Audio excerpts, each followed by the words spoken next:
Hey everybody, how we doing? Good afternoon. Good afternoon. Happy Tuesday. Happy Tuesday. How you doing, Born? So we got Taria and Purples who are lurking as well. Hello. Let's get some music on and we'll do some painting.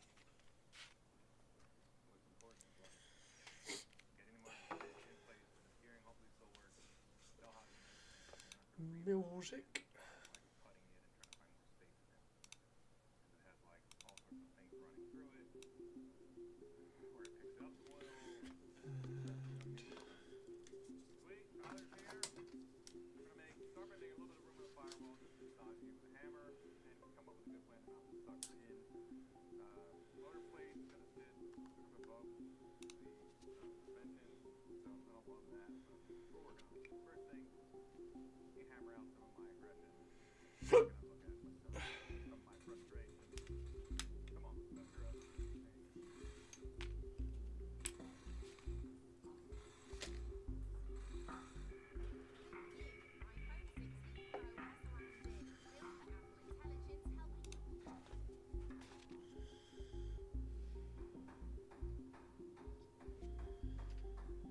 Done a little bit on the razor wings.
These need priming as well. Once they've had a quick clean up. Pretty clean. So they need priming so they can go on their bases and have the pikes popped in their hands. So that's just two more Galadriel Court Guard. So many of those now. So we've got to do these.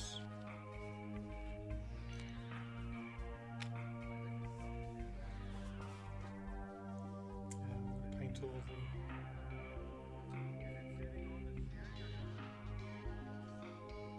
Less than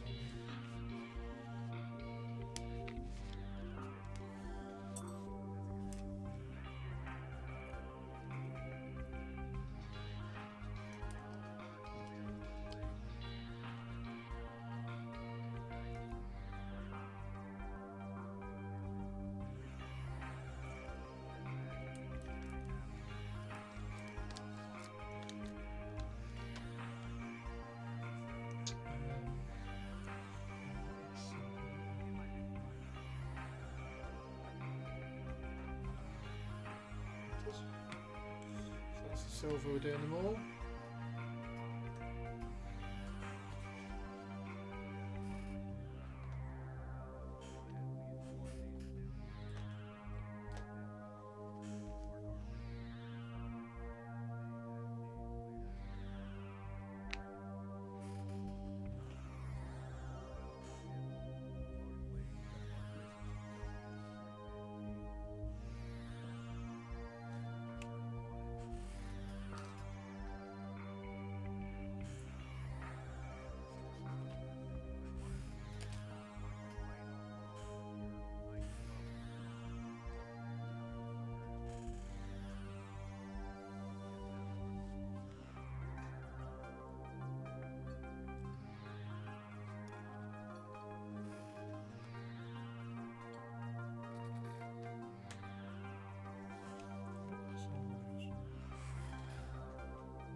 Hey Squeezel, how you doing?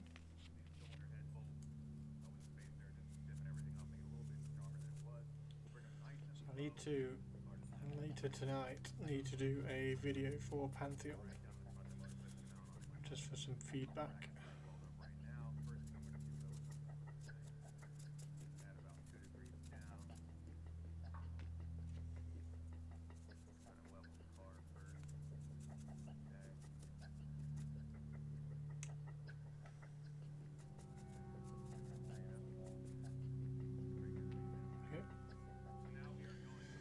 Yes, pretty good, thank you. I've got an old, well not an old, a synthetic brush which we're going to do the metallics with this. All the metallics on these ones.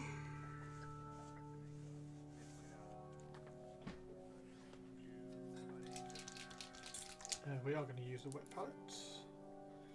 And we're going to use some heavy metal.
Hey Mac, how you doing?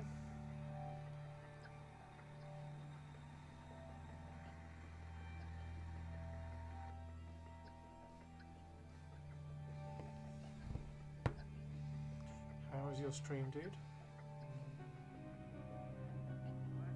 Just started here, so welcome in.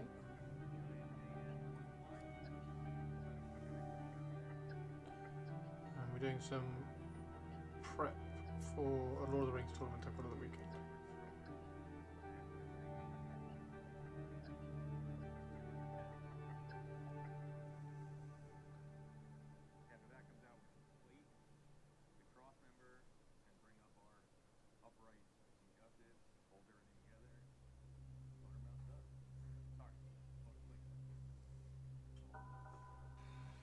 Hey Misa. Pretty good, lots of freehand, nice.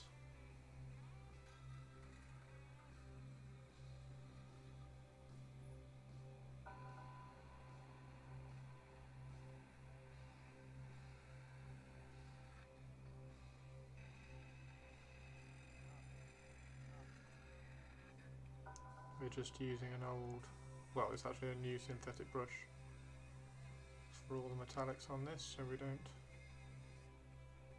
ruin a new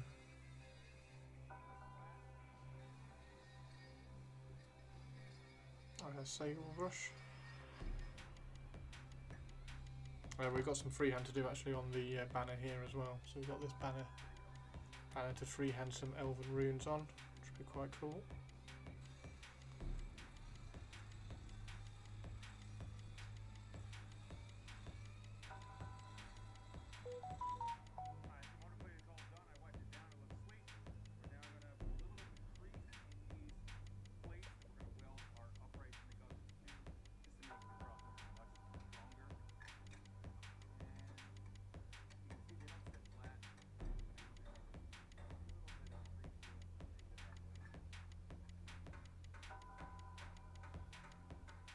Thank you very much for the raid.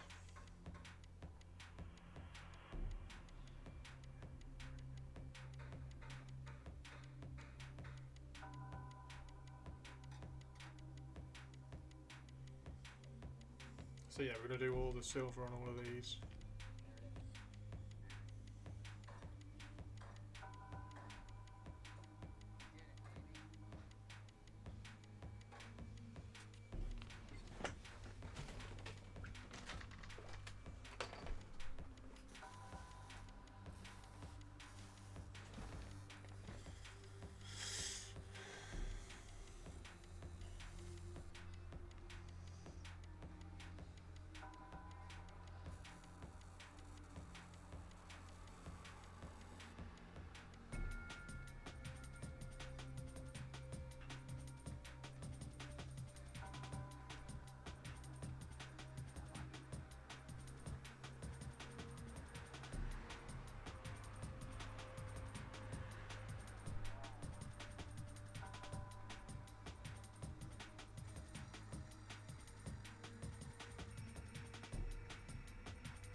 Why the model looks like have a very open legs. They are for their cavalry, so they ride horses.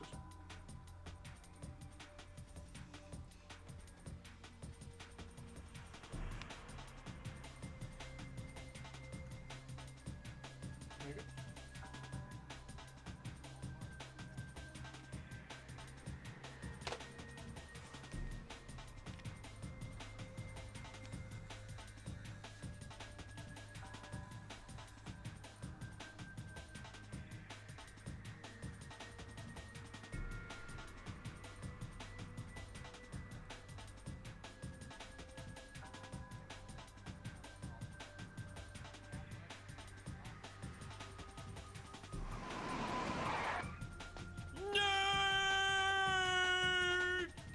Hey Toads.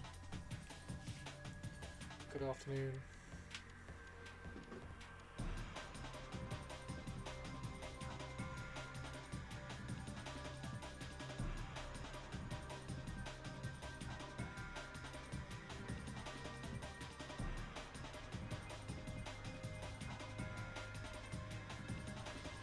So the army that I'm using, or the army list that I've written for the weekend is a cavalry list. It's all cavalry.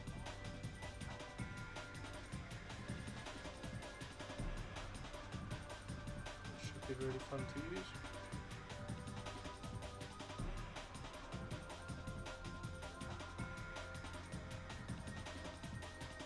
Are you okay, Tobes?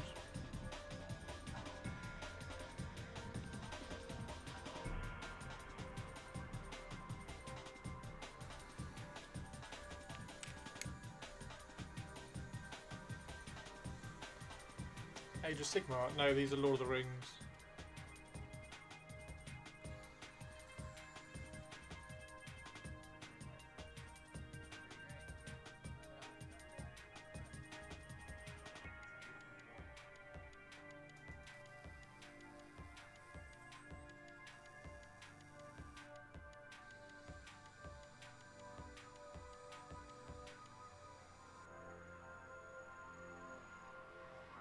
Lord of the Rings elves.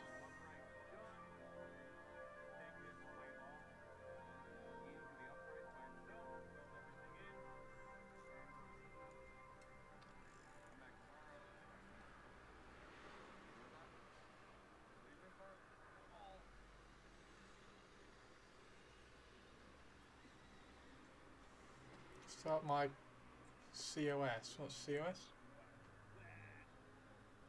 Cities of Sigma? No, you can't have Cities of Sigma for D&D. What's COS? Cult of Strife.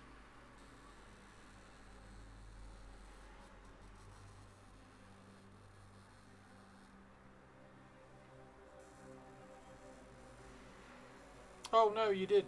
It was Cities of Sigma, isn't it? Haven't you bought a Cities of Sigma's character model to represent something in D&D? Yep.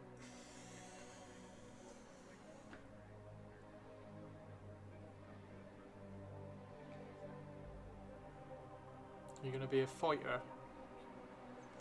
Have you got a fighter's accent?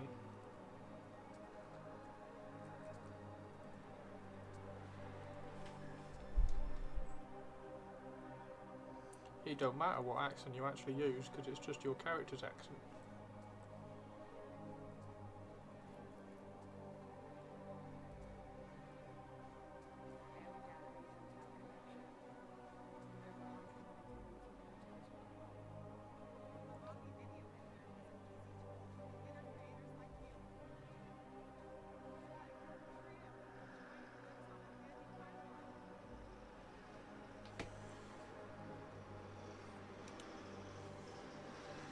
You're quiet because I'm not talking into the microphone.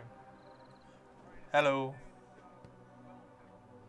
If I bring the microphone over, it casts a shadow, so...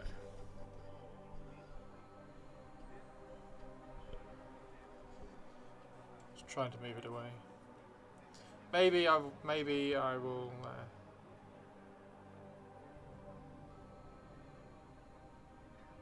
talk louder.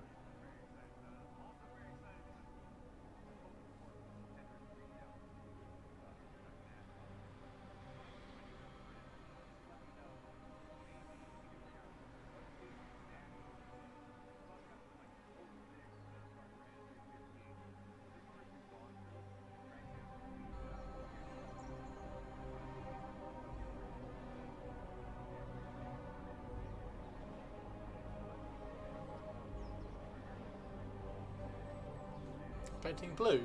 Nice.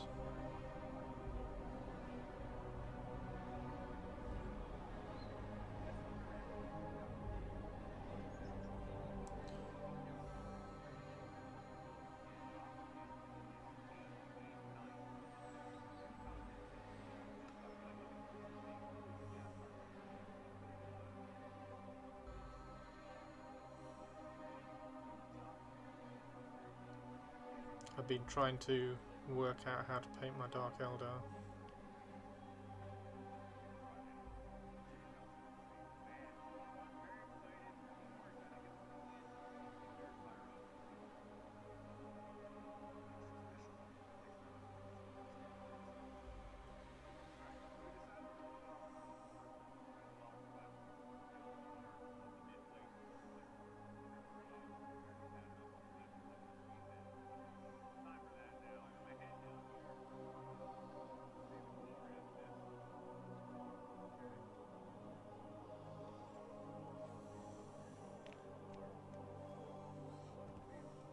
Why are you painting him blue? I thought you were going to paint him like Word Bearer's red.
that's their colours.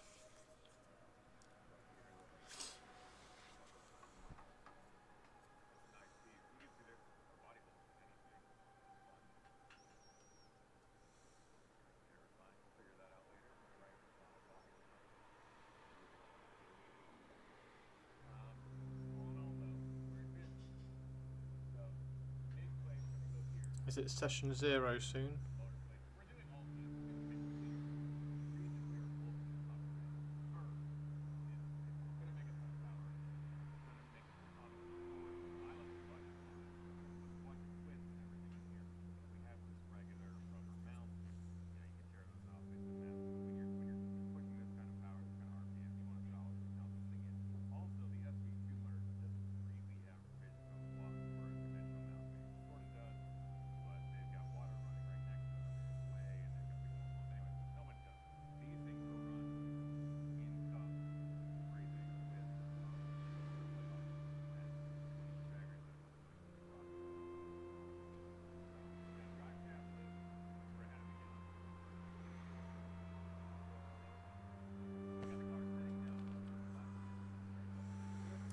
Already had the first two. Gotcha.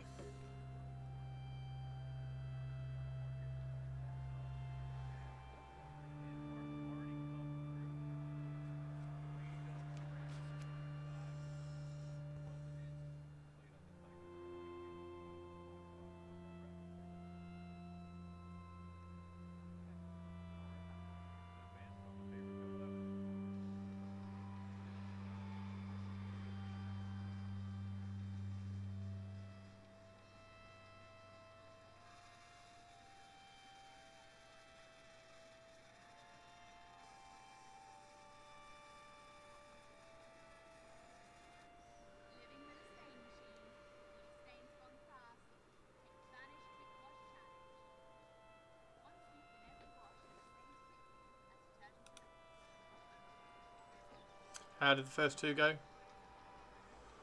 Were they good?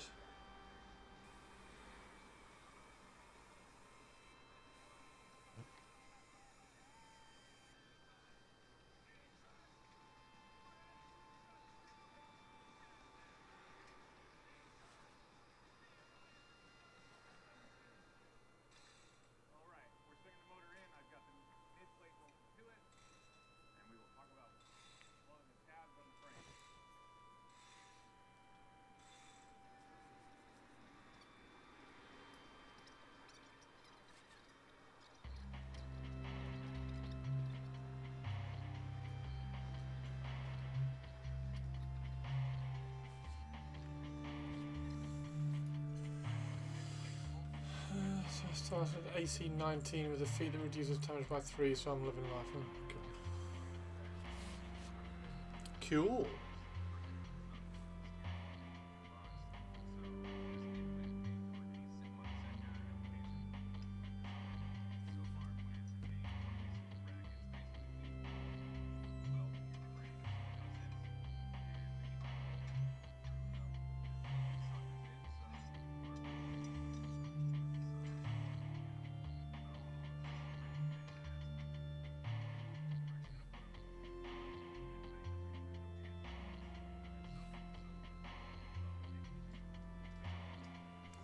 Cool.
When's the next one?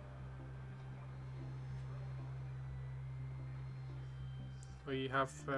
What's the character's name? Will you have your little martial fighter dude ready for the next one?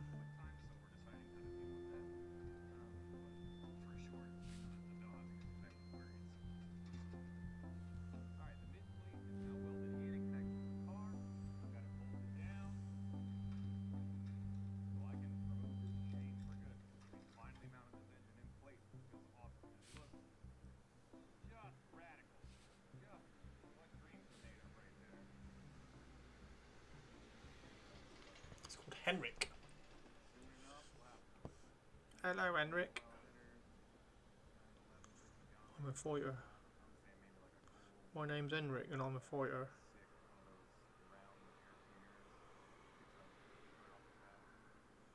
Can I do the voiceover for you?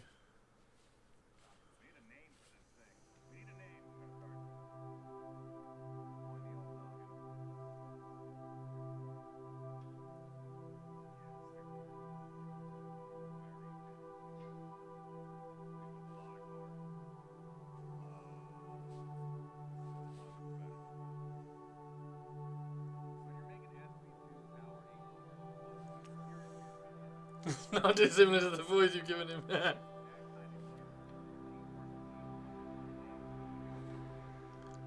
I'm a fighter, I am. Get off my hammer. It's my hammer, that is.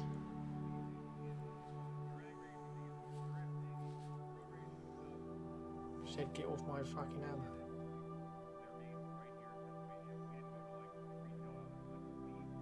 Brilliant, that's cool, mate. Will you have him done for Sunday? Oh, you hope so, yeah.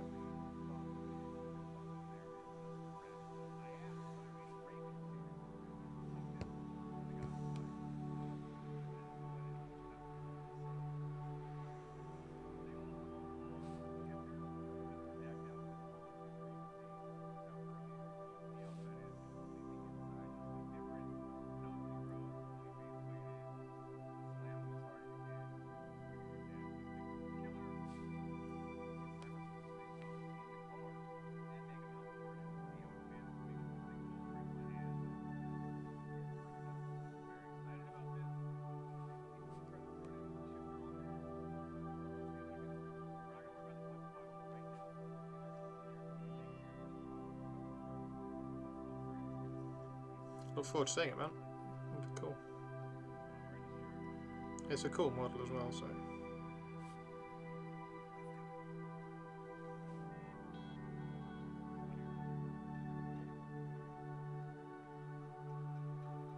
It's one of my favourite things about doing that sort of game.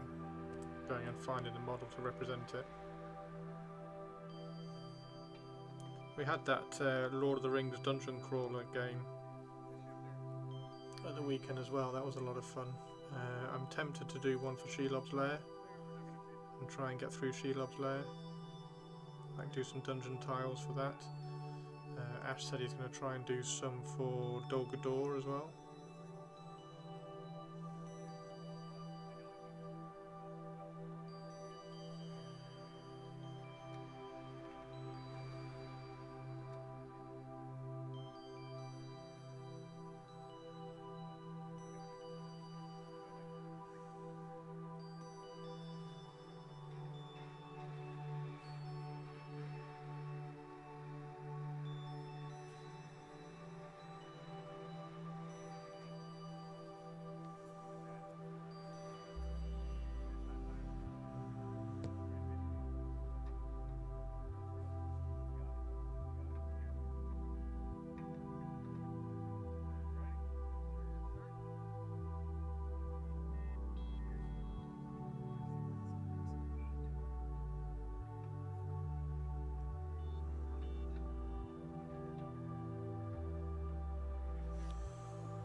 Left, 2 left to do. Oh no, 3 left to do. It's not bad.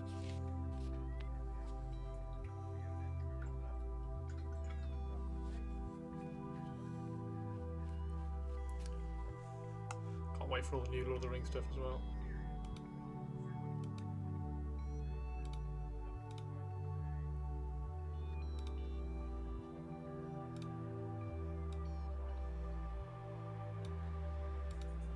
Two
more.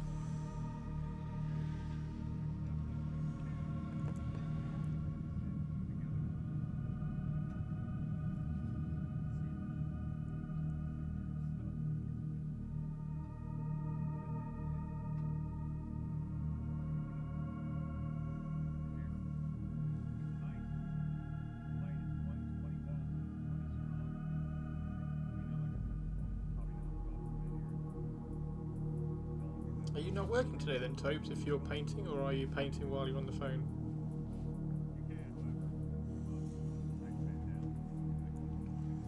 Got a day off, that's cool.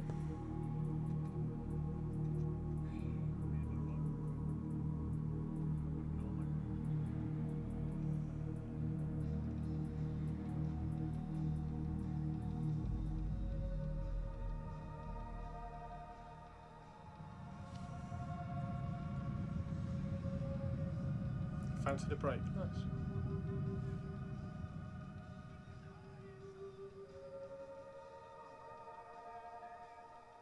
I'm painting these all week, just kind of tidying them up, ready for the weekend.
Oh, hello, Christopher. Hey, Twitch lady. How you doing? You alright, Purples? Welcome back.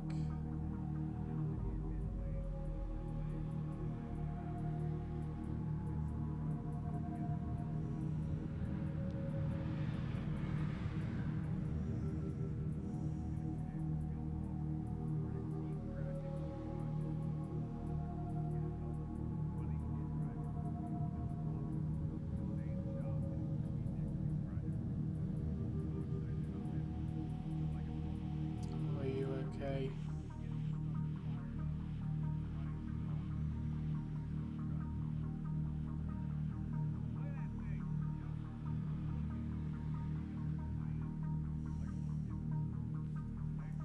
Tobes has designed a warrior that doesn't take any damage for his D&D thing, but he's not painting him as a word bearer, so he's learning.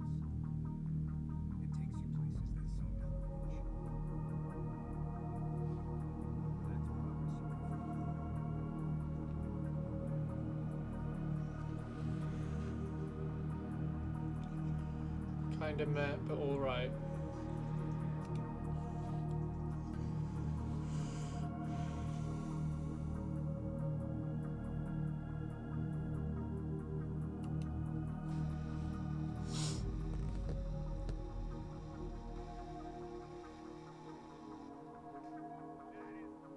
I hope you feel better.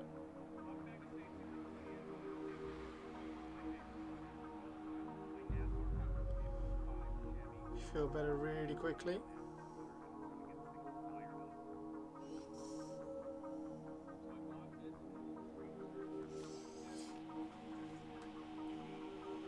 Thank you for the bits, it's appreciated.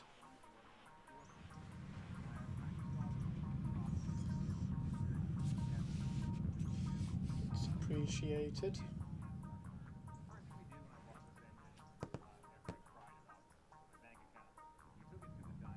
Tobes' warrior isn't called Erebus either.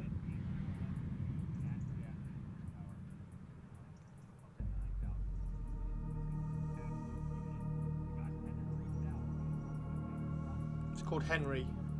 It's Henry the Warrior.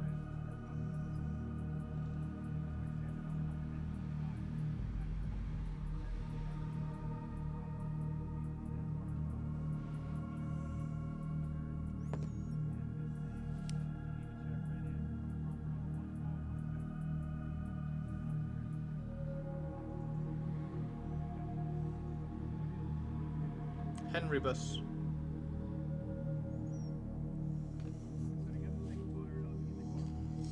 You love the toque. What's the toque? Toque? Talk?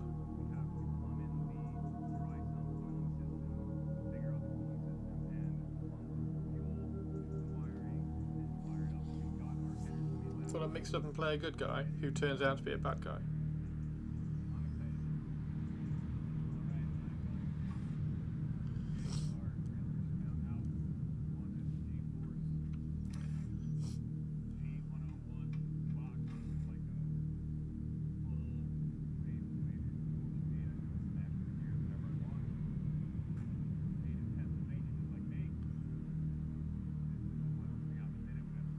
Is it Henrik Cavill? That famous fighter, Henrik Cavill.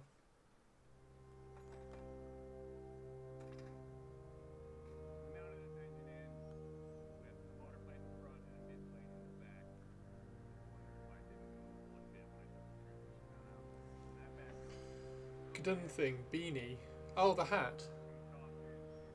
Just a woolly hat over here.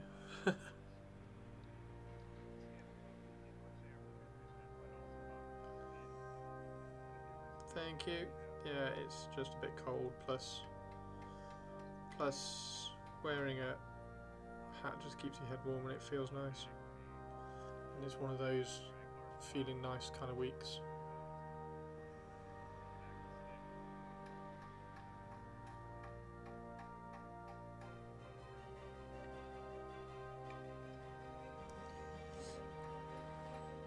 Chris is far too interesting to play Dawn.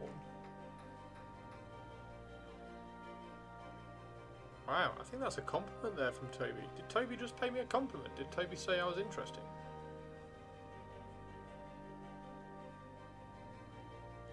Thanks, Tobes. I shall remove your nickname on the Discord server.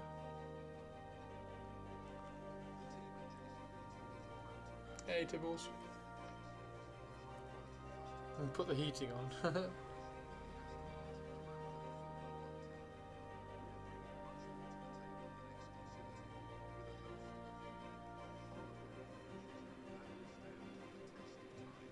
Heating prices over here are dumb at the moment, so it's far easier just to put a hood on, just to put a hat on.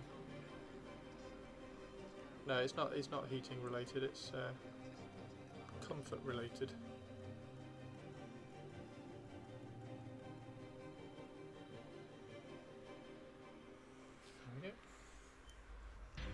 So that's all of those done. Now they might need a second coat.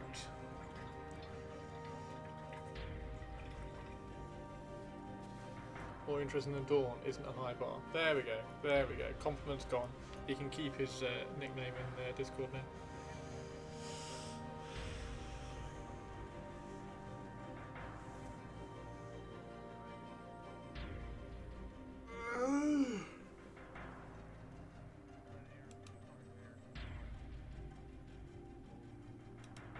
We need more information on the Lord of the Rings. The new Lord of the Rings edition. We need more information on the new Lord of the Rings edition.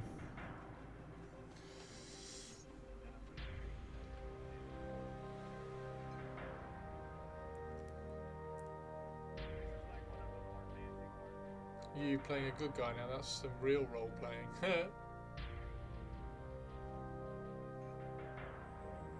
Soon. Yeah, soon. We'll get it soon and then it'll be amazing. I'm going to be super excited.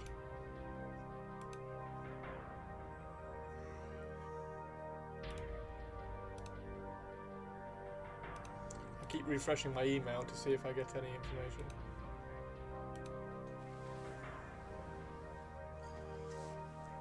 I did a homunculus, check out his feet.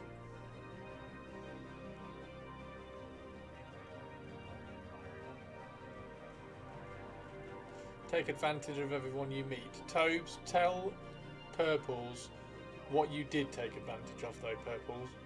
Tobes. Tell Purples what you did take advantage of. Your poor DM.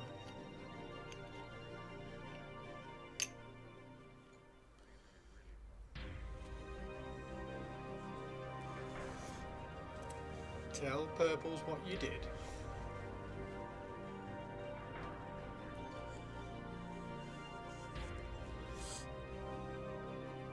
I've just realised as well that all the characters for Drakari are supposed to be on 25mm bases. And oops, look what I've done. I've put the Archon and everything on 32s, so I might have to snap that off and put it on a 25. I might just put him on a 28 because he's the boss.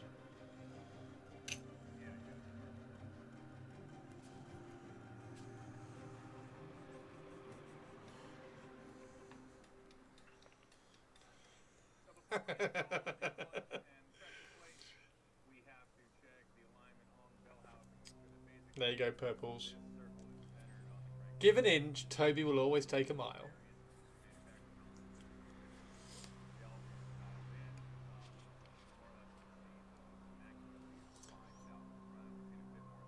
You can have one thing. Oh, okay. Well, I'll combine that one thing with this one thing, and now I'm just immune to damage. Ah!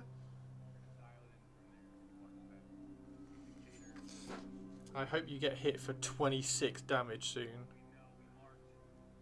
Take 3 off that, bitch.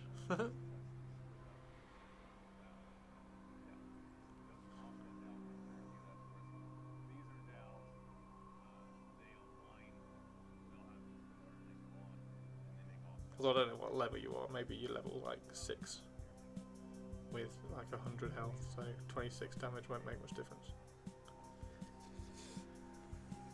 You did it to protect your party.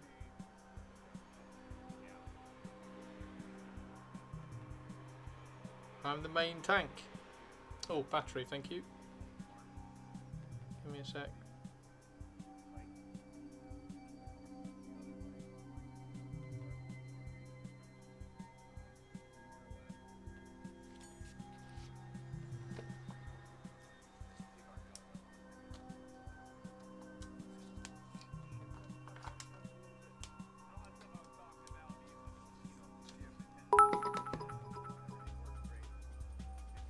Tob is playing the BG3 Dark Urge in a real-life D&D game. That's kinda brilliant.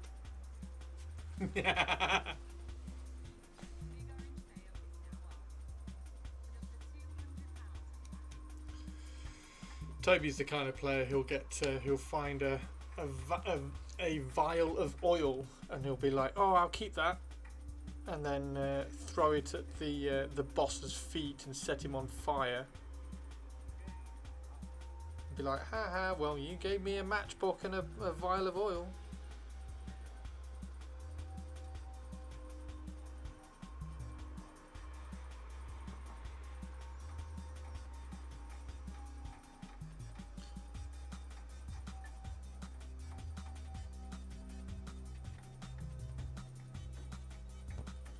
I'm going to cast Mage Hand. Where are you going to cast Mage Hand? In the throat of the big bad villain. Okay then. And I'm just going to choke him.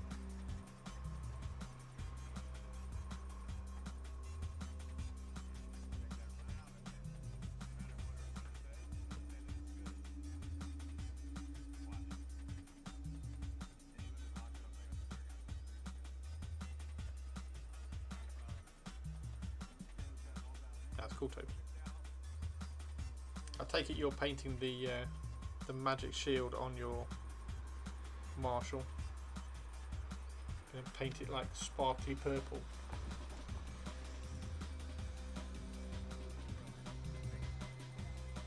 Sparkly purple shield for Toby.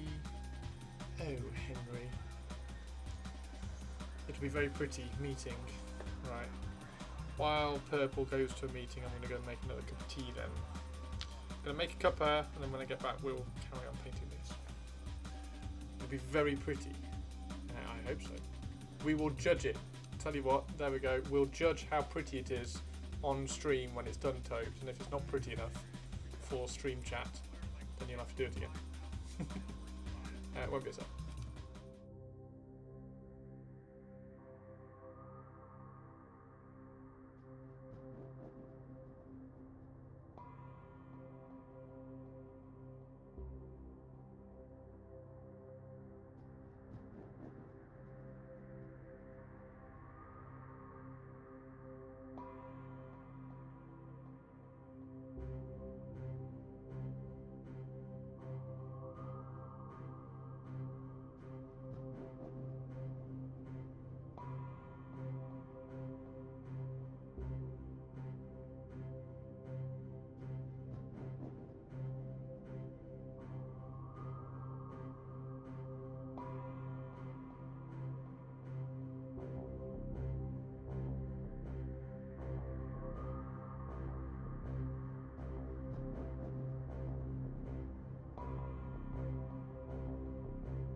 Welcome back, everybody. Welcome back, everybody. Alright, so need to remove the metallic from the wet palette.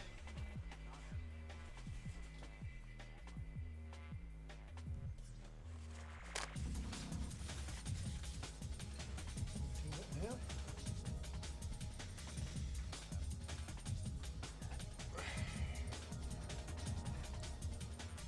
I always try and do this when I finish painting metallics.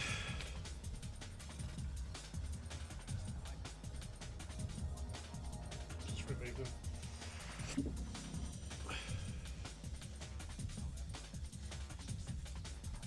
And that just gets tossed in the bin. Yes, it went in. The Los Angeles Rams? No. Cancel the Ultramarine Rescue Dream. No, this is the Derby County Council. Derby County. Hey Sol, how you doing, dude? How are you? How is tennis?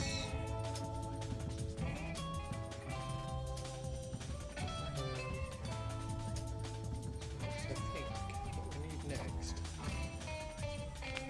is a sanding pad.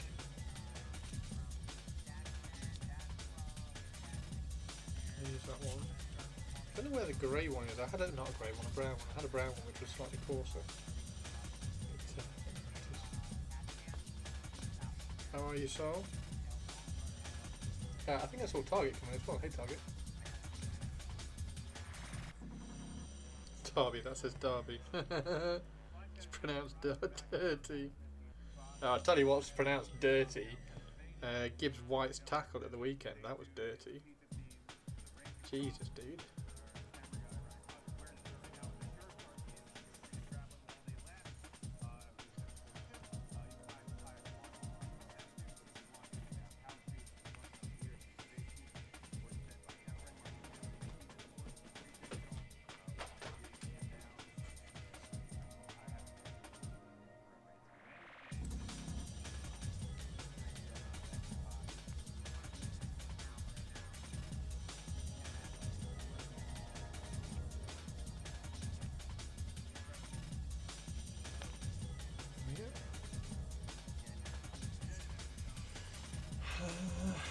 Tackle. I don't think Footy had tackling. Got the ball, even the ref says. he was in the air. He was in the air. The ref had it. Oh no, that wasn't that ref. It was the Man City ref that had a shocker.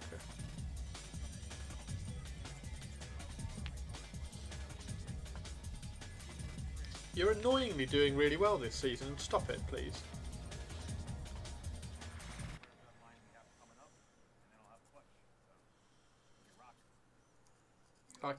I can't watch Match of the Day and laugh at you if you play really well.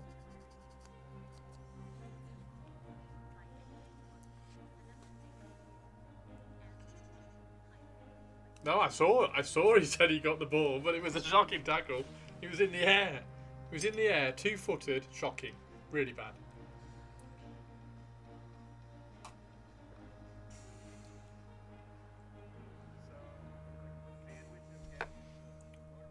Shocking tackle. I wasn't the striker. That was the he's the defensive midfielder.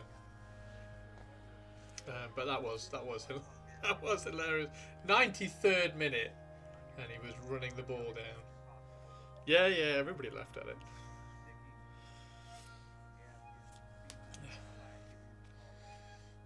Yeah, he's a defensive midfielder, so he's not got a great shot on him. But I mean, come on. That was poor. That was against his old team as well, so he could have really rubbed it into them. So yeah, I used to play for Cardiff. Right, so now we need pink, and we are going to use Bugman's Glow.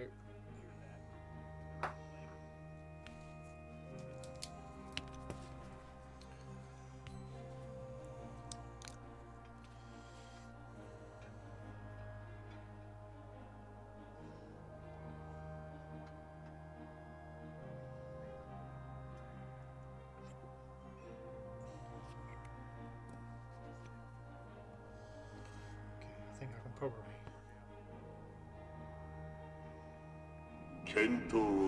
Hey, Shirata. 人類に栄光あれ。人類に栄光あれ。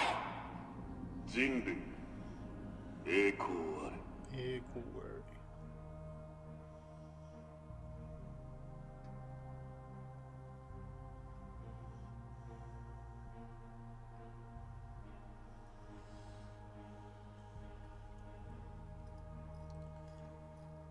Is it? It's the One Ring? No way. That's cool. That's really cool.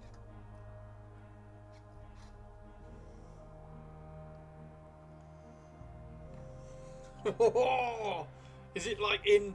Is it the One Ring in like fire and everything? That sounds cool, dude. Now, I think these are actually gloves, but it looks better if you paint them as skin.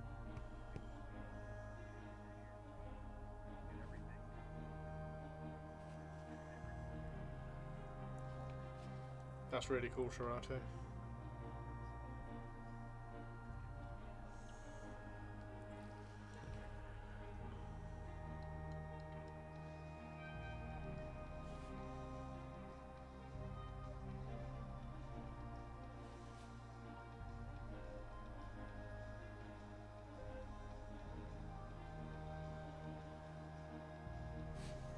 Oh, is that it? You got a tournament win. Congratulations, man. Oh, that's so cool.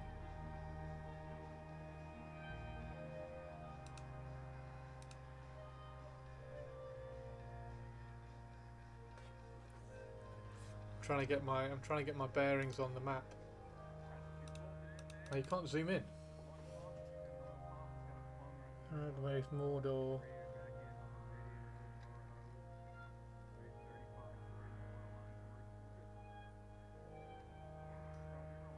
So that's right over on the well, it's basically the middle of Middle Earth, the map, because you've got Rivendell / Eregion over here, but then you've got Rune over here. That's awesome, mate. That's really cool. How much are they? 119. Wow. Oh my God! Look. Oh, look at that!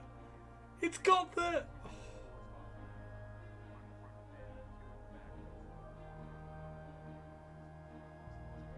That's sexy as fuck.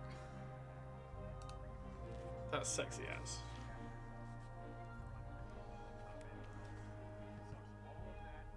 I will leave that up. Just so I can oogle it. Oogly woogly it. Played Morg World 221.0 on the Kaz. What's Morg World? Oh, well, is that under... No, not Underworld. Yeah, Underworld with Morg. Is that what that is? So you just delete the other teams?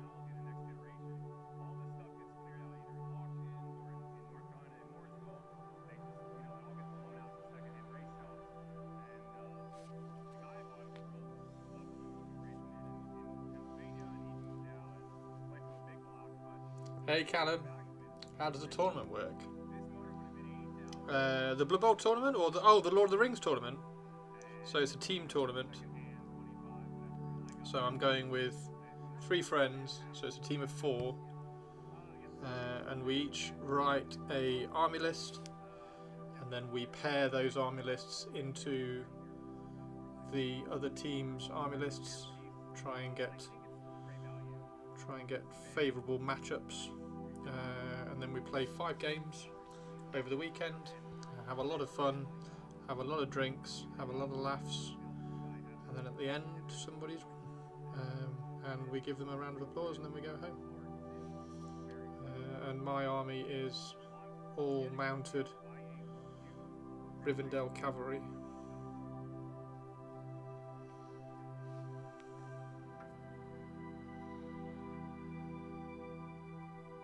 Thanks for that, Shirato. That's really cool. That's got me did it.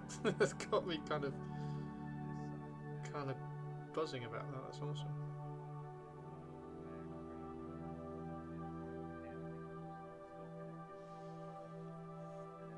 We need to take this roster to the NA majors in November, and Saturday was using the same rule set. Ooh. So Morgan Underworld, and you're just going to delete things all day, every day.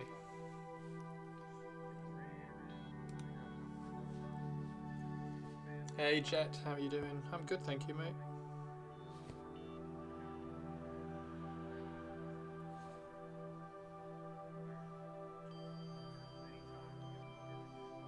We're using a shitty brush at the moment. I just haven't changed to the nice brush. But it's not like there's anything tricky on the painting at the moment.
How are you, Jet? You all good?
I think that's everything.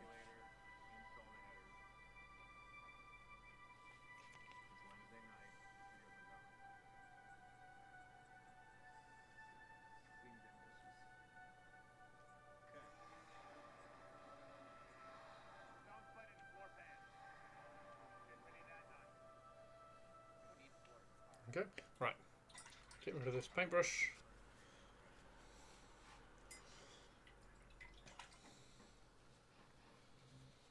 Because now we need the nice one.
All that done.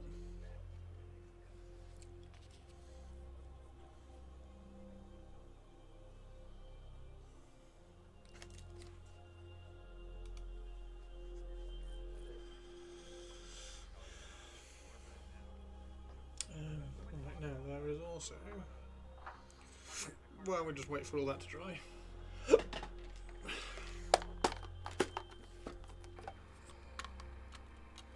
There's also the Beastmaster for the Drakari to do, and I'm going to do it Cadian Flesh Tone with Corvus Black, because that's just cool.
This elf looks different. Yeah, this one is a Drakari, so this is a dark elf from Warhammer 40,000.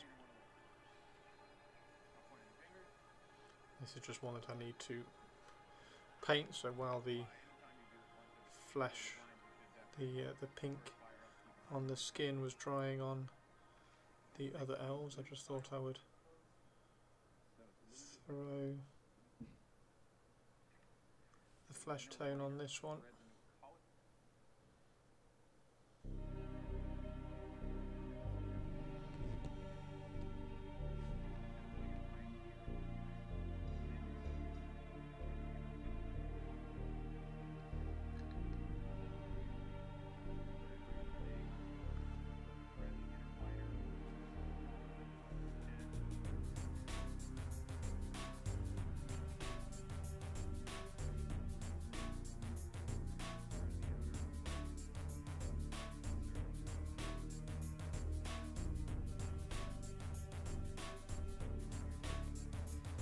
Hey Spike, how you doing, dude? Spiky boy, spiky boy.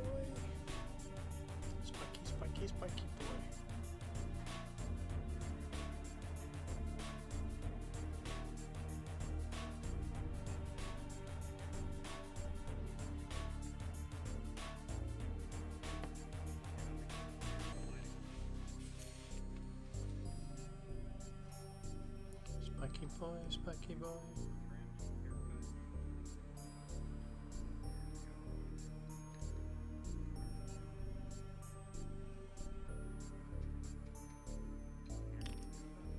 Spiky, spiky, spiky boy. Spiky boy, spiky boy. How was your weekend, Spiky? Or, if I may, Spiky boy. How was your weekend, Spiky boy?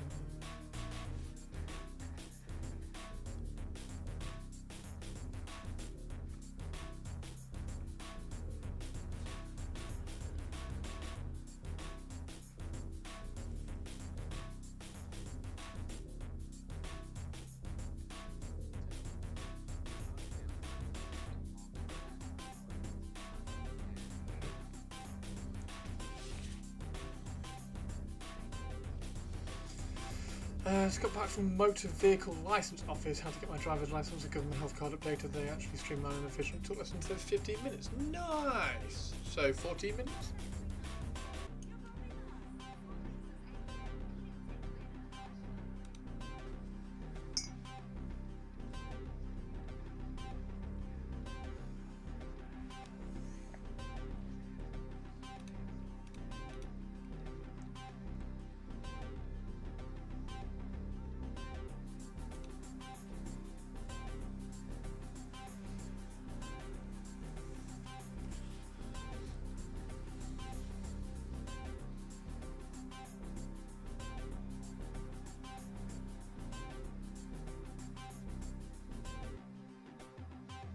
What do you think of? What do people think of that?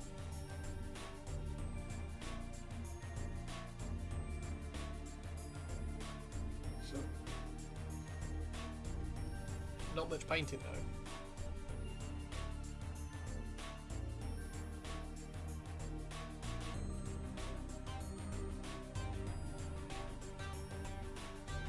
It's a bit ragged.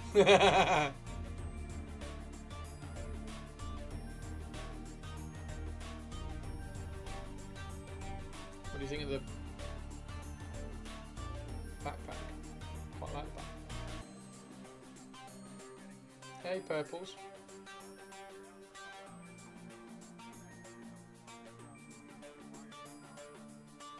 Tech heresy.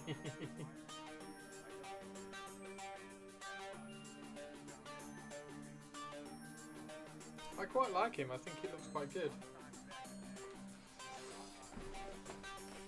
Yeah, I did loads of them because you can't get Mark 7 helmets, so I got one and scaled it exactly so it was the same size and it fitted and everything, and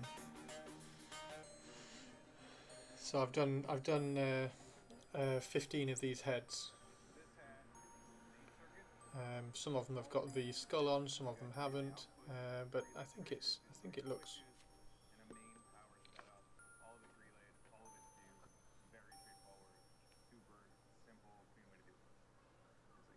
I just think the classic Space Marine head just looks so iconic, and as soon as you put it on an intercessor, the intercessor suddenly looks like a Space Marine. So that's my thing. I just think it looks awesome. So this is one of my tactical squad possibilities. So yeah. Yeah.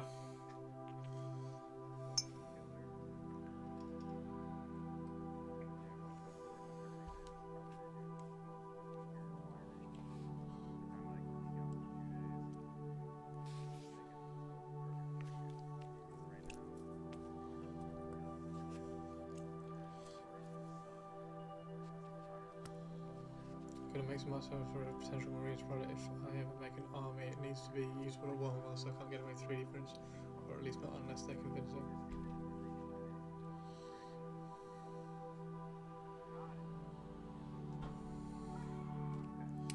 Yeah, like these are. That's pretty identical.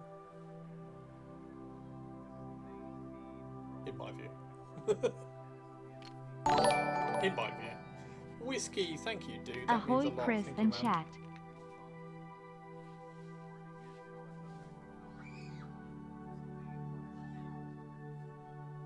How are you, Whiskey?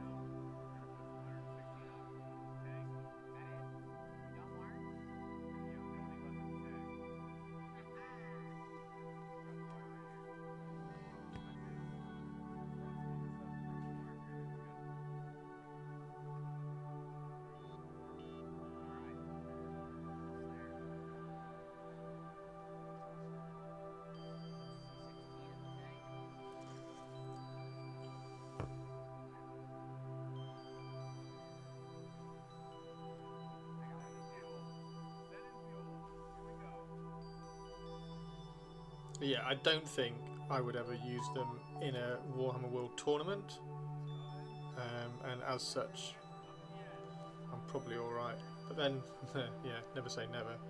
I'll probably end up wanting to at some point.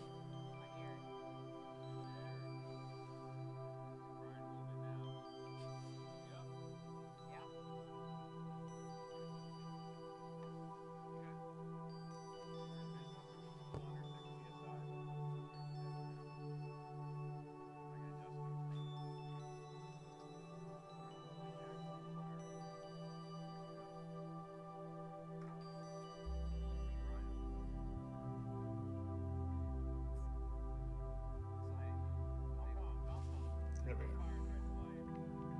That's ready for the Corvus Black now. So Corvus Black, and then stuff. A day needs to be at least 48 hours. So Rogue Trader DLC. That's interesting because I have Rogue Trader. What's the DLC like, Whiskey?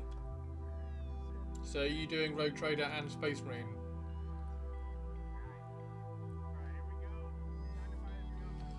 Yeah, I think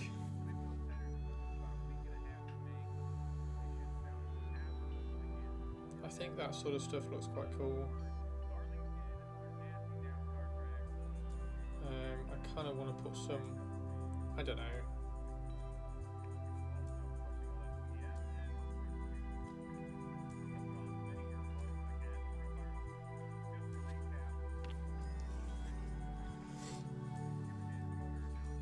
I get a Death Cult Assassin from it. Oh, I love Death Cult Assassins. I need more Death Cult Assassins. I need to convert more Death Cult Assassins. I have one Death Cult Assassin for my Inquisitorial retinue. For my Inquisitorial boarding party. Who can say no to a lady in leather with knives? Well, I certainly can't. She's looking good. She's looking good. Look at this. Look at this, everybody. Got a meeting. No! See you in a bit, dude.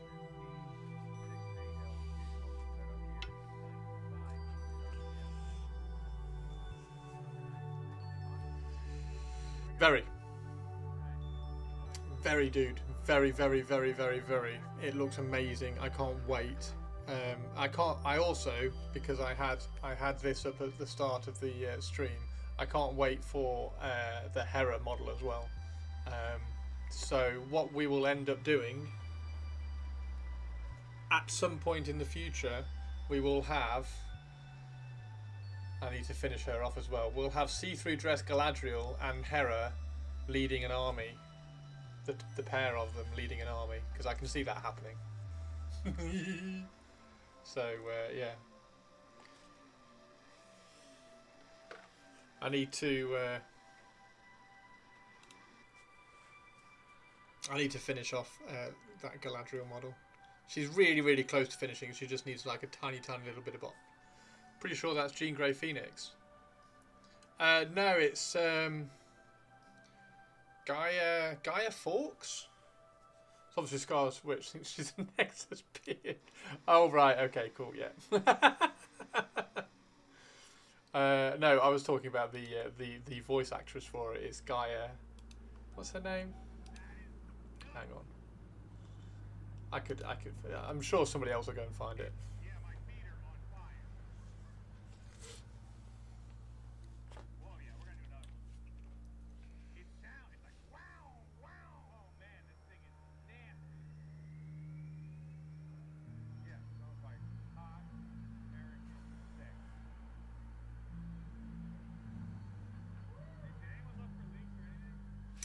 I also need to... Where did I drop that brush? I need to do his head. His helmet.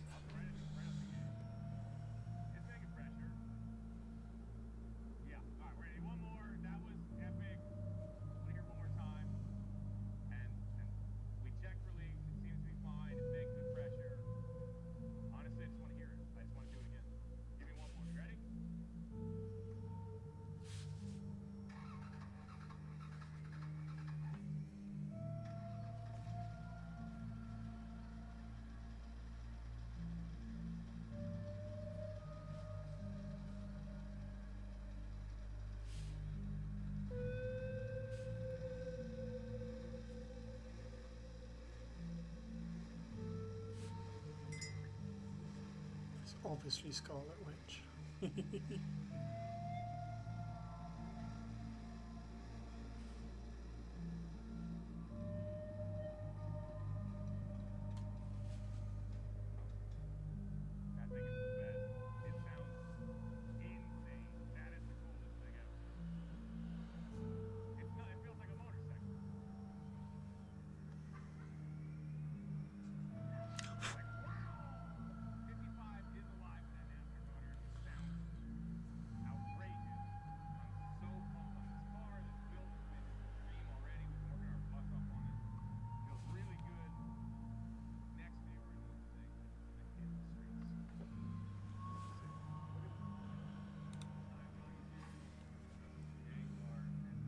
How excited are you though, Spike? And I will probably do Rohan now. That's probably the time.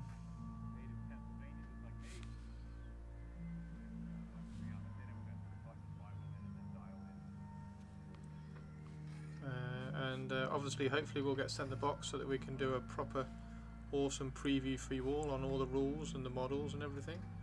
I will use some of the models for my rangers. There's a couple of Rohan archers, which with a quick head swap and a hood can just represent my rangers. Still going on my Skaven and Star Wars. Happily watch any Lord of the Rings gameplay. A few guys in the local group that play it. Nice. That's awesome, man. We got all the razor wings done as well, so they're all mostly done. They need details painting on them.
Yeah, it's going to be really good. Spike will paint some on stream as well because excitement. Basically, excitement.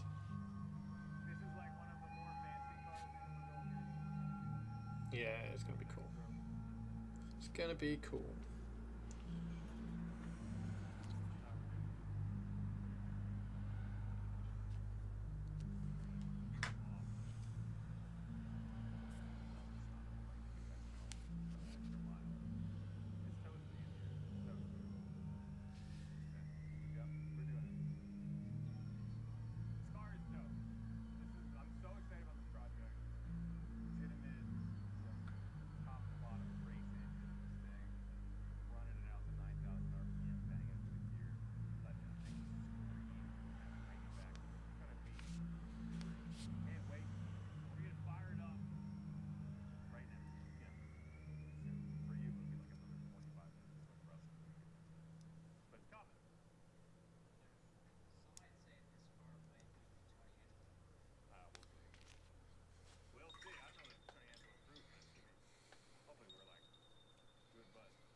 Yeah, we'll do loads of painting.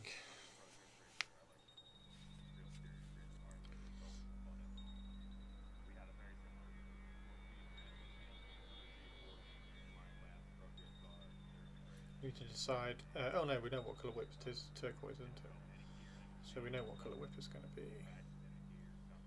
So we'll do that turquoise with like glow down at the bottom. Should be fine.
Perfect. Right. Yeah, I'll do a breakdown of like all the rules changes and everything. How it plays, like all the. I'll probably go through. What I'll probably do is go through all the factions on stream and make little videos of each faction.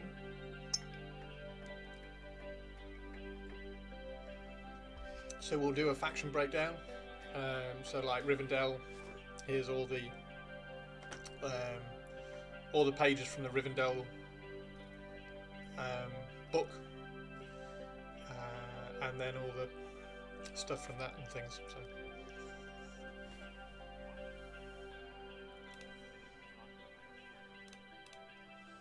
I think that would be really cool to do.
Just quickly looking at this.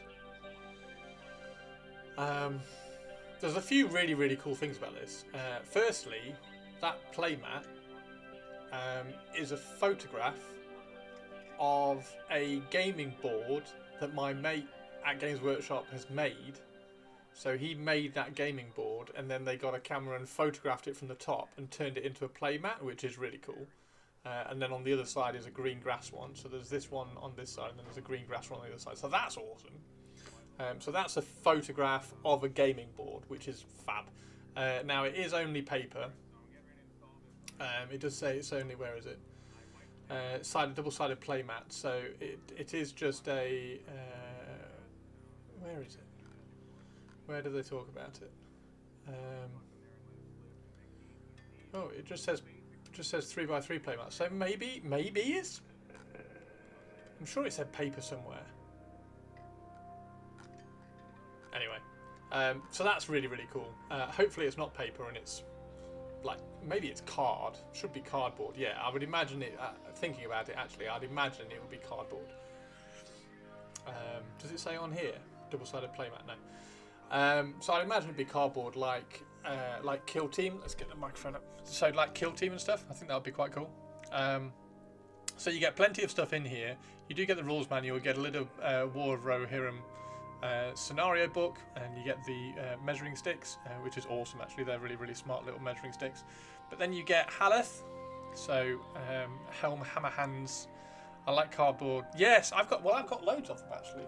I've kind of kept all the ones that I've got from like Kill Teams and things, because at some point, like, it's just nice to play at home, isn't it? Just a little quick game.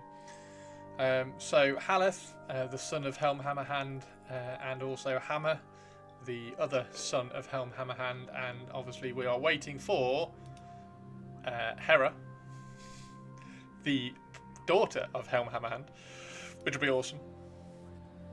So I'm looking forward to seeing her.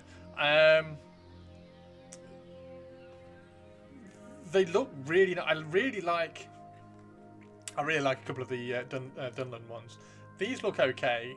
They're very kind of Rohan. I've never been that interested in the Rohan stuff, but like, he's rather cool. He's got a proper, like, the armoured horsiness just makes the horses look big. He's quite smart. He'll be a really nice conversion for a mounted ranger, which would be quite nice for me. So he's rather cool. But these, oh my word. To coin a modern day social media phrase, the glow up that these have had is insane. And it's really nice to see Games Workshop, to see them put some funding and support into the plastic molds for Games Workshop for Lord of the Rings. So the undercuts and everything. So the undercuts on this, the detail on this. So ordinary, like before, if these were cast, if these ones were cast in the past, then there would have been like a big undercut underneath here, because it costs money to make a machine cut that bit out on a mold. And it costs money for like this bit here to be cut out on a mold, and it costs money for I don't know, I'm trying to find this bit here, so behind the hand, it costs money behind that hand there to cut that out on the mold. So it's really nice to see them put some investment into this, because they are gorgeous. And if they go through the range, I mean, I know I'm not, I don't really want to say it, but if they do the elves, it's going to be amazing. So the elves are some of the older ones, and iconic ones, so like the Rivendell and stuff. So these are really nice. And then you've got these ones. So the Dunlandings, you've got Wolf, and you also have General Targ. That's a really nice model. I love that model. That's really cool. These two are fab. Now I know my mate doesn't like the fact that he's looking over the horse's arse, because it doesn't make for great photographs. So he's going to turn his head and make him face forwards, which is fine. But I think he's really, really cool. The horse is absolutely massive. And then those as well. Look at all the detail on all of these. Yeah. Fabulous. Really, really impressive. Really, really, really impressive. Where does this fit around Rings of Power and the Lord of the Rings movies? So this is after Rings of Power and before Lord of the Rings. It's 200 years. So it's in the Third Age. But it's I think it's 200 to 300 years before the Lord of the Rings films. Because Helm Hammerhand... the Helm's Deep is named after Helm Hammerhand because of this film. You'll find out why during this film. Why, and you'll also find out why it's called Hammerhand as well. So Helm's Deep is called Helm's Deep after Helm Hammerhand. So it's 200 to 300 years before Lord of the Rings, but it's after Rings of Power. How many replicates of the same model are in the Dunling Army? That's why I say it's samey. Oh, I don't care. Like, so I mean, they've always done this. Like, I'd rather them do this and this than the current ones. There's 10 sculpts. Yeah, it's 10 sculpts in the 20 models. So it's 20 models, 10 sculpts, but that's what they always do. They always do 10 sculpts and 20 models. So you got this guy here and this guy here, and they've got different arms, so you can swap the arms out. And it doesn't... It's Lord of the Rings is weird. And I've started... because the poses are slightly more than just like standing up and like one hand up and two hands up. That looks monotonous. This sort of stuff doesn't look monotonous on the table. So you don't get that repetition on the table when you see this on the table. So I'd far rather them do fewer poses. I mean, there's still loads of poses in this box than the other ones. And I'd far rather them do this with this level of detail than do the old poses with the lesser details. I think it's fantastic. The Rohirrim one with the helmet hides it. Oh, you think the helmet hides... See, that's an identical model there. But, I mean, look at the model. That's the thing. Look at the model! The Ewok pack facility has all the generic... It's all the same... Yeah, I don't think there's a problem with repetition on this. I think they look amazing. They look really, really cool. And also, it's nice just to see them. Where would you rather put them...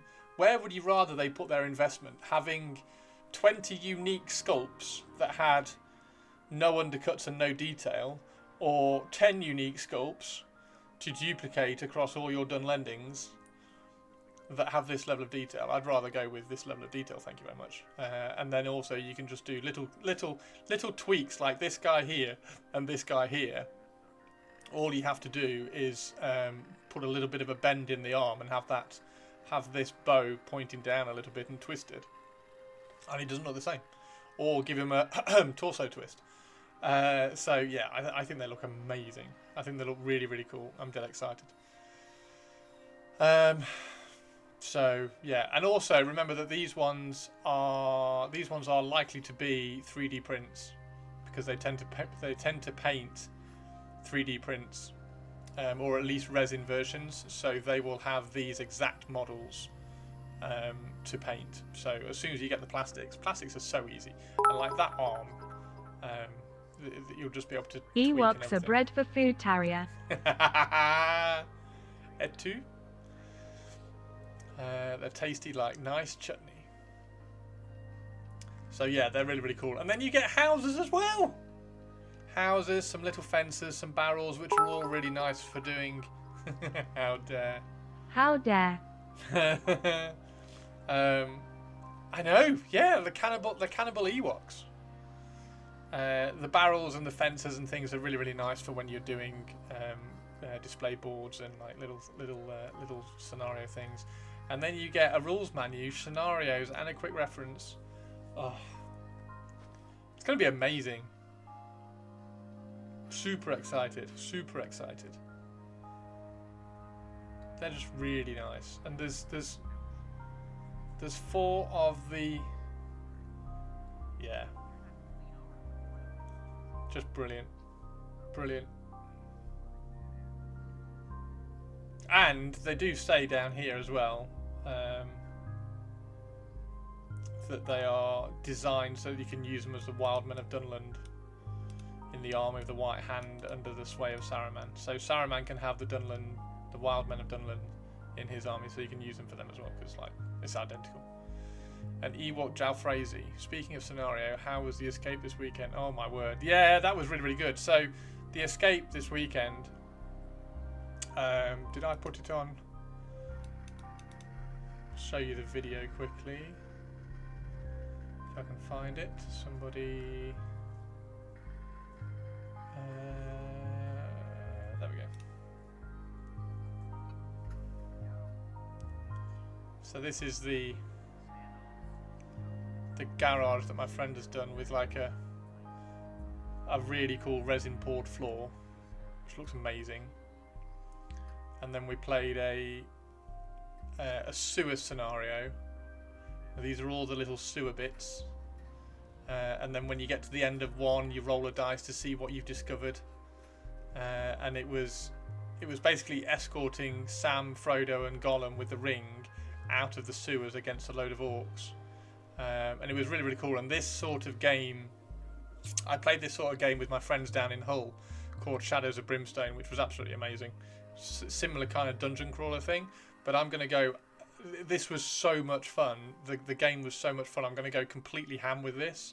And I want to do, so Ash said he's going to try and do a Dol Guldur one as well, so a Dol Guldur dungeon where you're kind of travelling through Dol Guldur, and then I want to do Shelob's Lair, so like a big spider cave, trying to get through a spider cave. I think that would be really, really cool. But I've got ideas on how to do it specifically, and you can just pull characters out of Lord of the Rings, out of the Middle-earth strategy battle game, and play with random characters that you want, and you've just got to get through a dungeon. I think it'd be amazing. So I'm trying to decide the best sort of dungeon to do.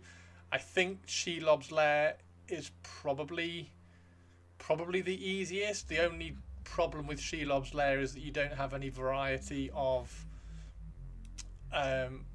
enemies. Like, you just run into spiders, and then you'll just run into some more spiders, and then you'll run into more spiders. The only thing I could think of is maybe you could run into some orcs that are being captured by the spiders, and then they've just kind of ripped out of their webs, and then you get attacked by orcs or something. But I think that would be really cool. I'm trying to think of, so you could do the Barrow Whites, you could do the Barrow Downs. Yeah, I've seen Zorp's Dol Guldur table. It wasn't in the sewers, just in Osgiliath. Yeah, his Osgiliath board. I think he did finish the Dol Guldur. I think he finished that before he left, didn't he? And then he didn't he do trying to rescue Gandalf when he did the battle companies? I think he rescued Gandalf from his battle companies on one of his Dol Guldur things, and then he did another, or he did an expansion of his Dol Guldur. I think he finished it. I think that was one that I watched. I haven't watched any of his stuff for a long time. Yeah, so I'm trying to think of dungeons I can do. It might just need to be like a Lord of the Rings world, like Middle Earth world dungeon that I just make and then create a scenario around. Because what I want to do is every time you unveil a dungeon tile, you have to get through it, and maybe there's some loot there, maybe there's not some loot there, maybe there's enemies there, maybe there's not enemies there, and you have to find your way through this. Find your way through the dungeon. So what I'd really like to do is like do different size dungeon tiles that you uncover, and like maybe one of them is a large room, and then you put pictures. You take pictures of all the dungeon tiles and you put them on cards, and then when you get to the next dungeon tile, you unveil the card and see what you found, kind of thing. I think that would be really, really cool. His Imperial Palace board is already completely nuts. He did a Eldar versus Guard. Is that 40k now? Is that the 40k size one?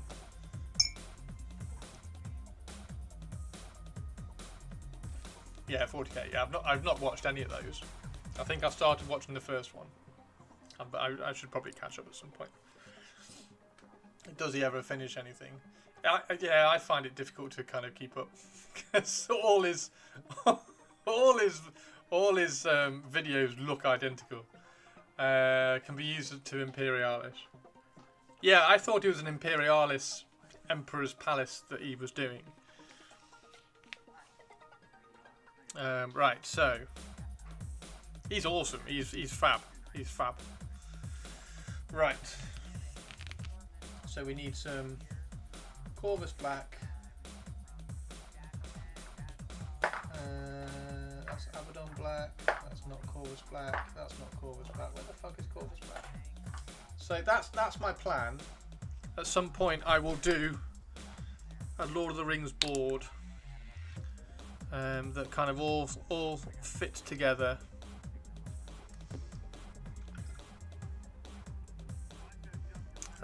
And then you dungeon crawl through it.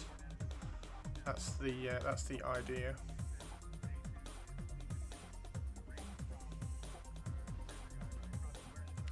Two garages. Well, he used to have a big place in Australia, didn't he? Before he moved to New Zealand, but now he's moved to New Zealand. I've no idea where he keeps it all.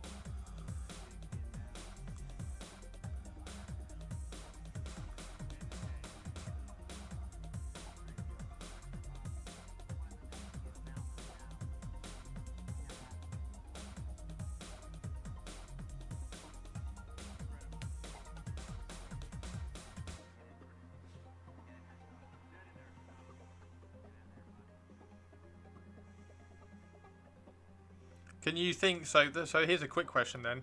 Can you think of any dungeons which would be really cool for Lord of the Rings? In a Lord of the Rings setting? Are there any dungeons that you can think of? Shelob's Lair is...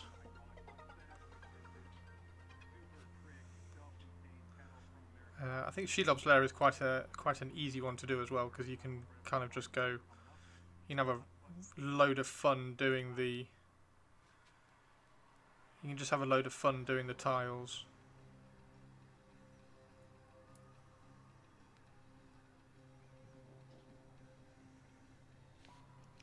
Necromunda board, yeah, Necromunda board would be amazing, wouldn't it? I've got some Necromunda tiles because I've like a couple of years ago, Andy Davo said he wanted to play Necromunda with me, so I was like, oh, I'll get the boards, and then he didn't get any gangs. So I've got the boards and I've got some terrain and stuff.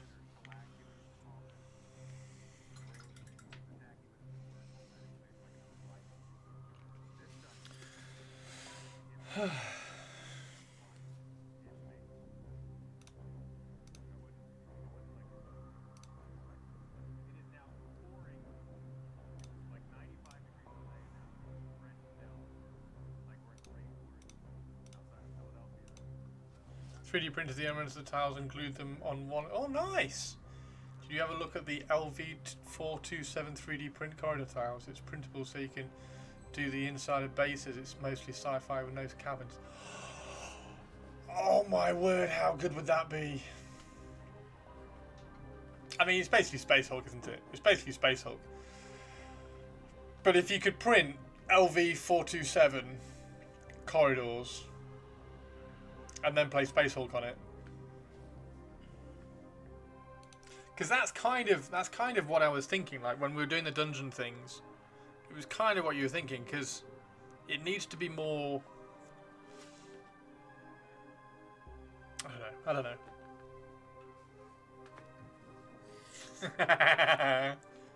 Should put any time into the display boards I want to build. Elrond versus Aliens, kind of, but they're on an amazing scale. Alien, Star Trek, Star Wars, huge rooms too, like hangar base. Oh my word. LV427 Designs. That's a really cool. That's a really cool name. Holy shit. I hate you. I hate you. Oh, what's the hive?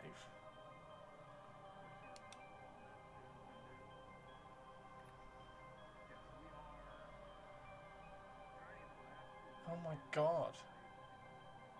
Oh my god, that's amazing. What the hell?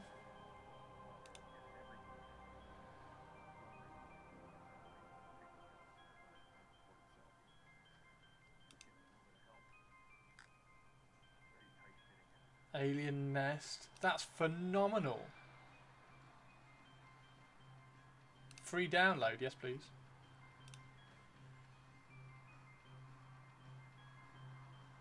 Corridor last stand. Standard corridor.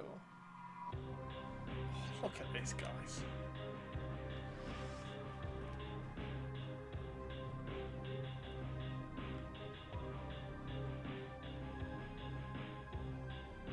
I mean, to be fair, this is sort of what boarding actions is with the boarding action terrain.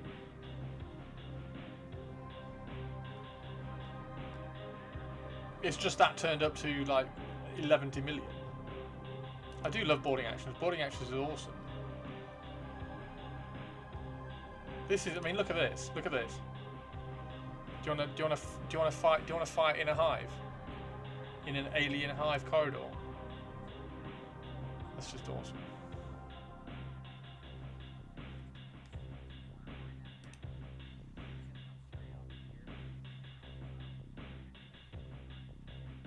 Prefer playing on 3x3. Well, you're lucky. You're lucky here, then, Purples, because 3x3, perfect size. I'd rather stay out of alien hives, to be honest. I want to live. Yeah, but they just added exterior walls so you can make buildings out of it. Oh my god.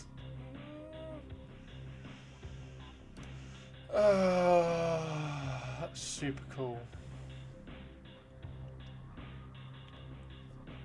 I thought they'd go 4x4. So it's usually 4x4. Yeah, it's usually 4x4. But I think 3x3. 3x3 for Lord of the Rings is actually fine.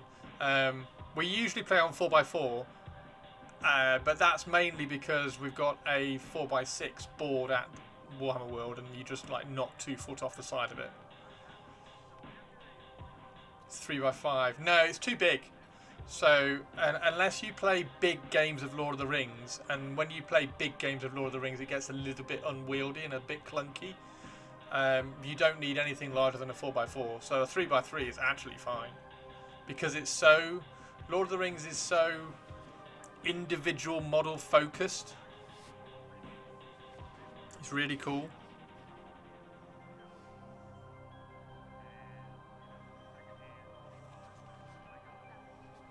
So 3x3 is perfect. Yes. Yeah. Do it, Purples. Do it. Yeah, really cool. Hey, Paint Canius. My dining room table will fit 3x6, but needs side tables.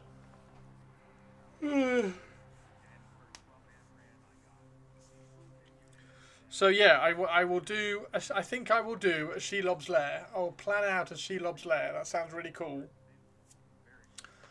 I don't know how many.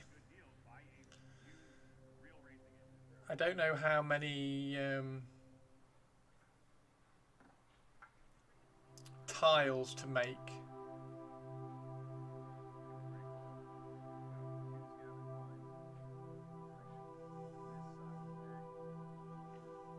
But yeah. Right, so all these, and then these all need to be painted. However, I can't paint these until I glue them in their hands, because as soon as I put paint on them, they don't fit in the hole, because the hole is so perfectly drilled.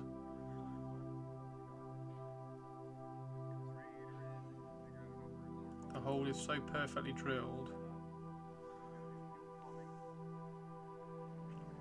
So I need to get everything painted, and then I can glue the lances in. And then what I'm going to do is I'm going to put a little bit, I'm going to push it too far down like this. I'm going to put a drop of glue there, and then I'm going to pull it into the hole like that, and then it'll stay. So that's the plan. Yeah, I can't paint these until they're in, which is quite cool. Just shy of 3 in width and 4 in length. That can be doubled by extending it. Nice. So you can put these little cardboard things on them perfectly then. Yeah, that's really cool. So I've got loads of the Kill Team boards. I've got loads of the Kill Team boards, which is really nice. And also Necromunda. I think the Necromunda board came with one. Oh no, the Necromunda board came with a paper one, which was disappointing. Yeah, the Necromunda one came with a paper board.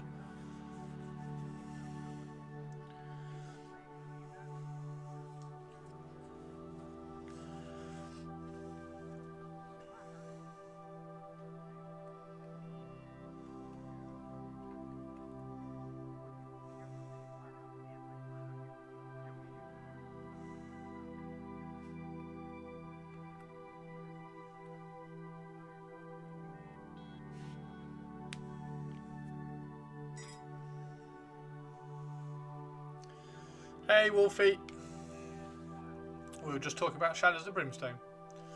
Have the coffee table too. That's squares just shy of 3×3. Nice. So you can play Lord of the Rings on your coffee table. That's awesome. Yeah, we played a Lord of the Rings dungeon crawler this weekend, Wolf, and it got me thinking about. More things I could make.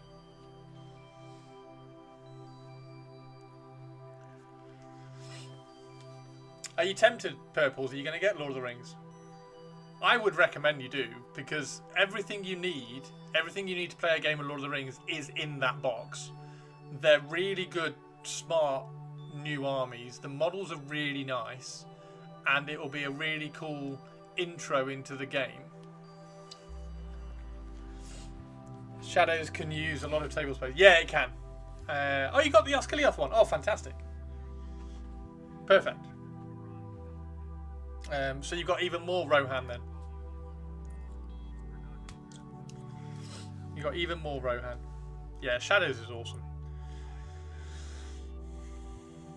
Mordor and Minas Tirith. Brilliant. Brilliant, brilliant, brilliant. Oh yes, Minas Tirith isn't for Oscillioth.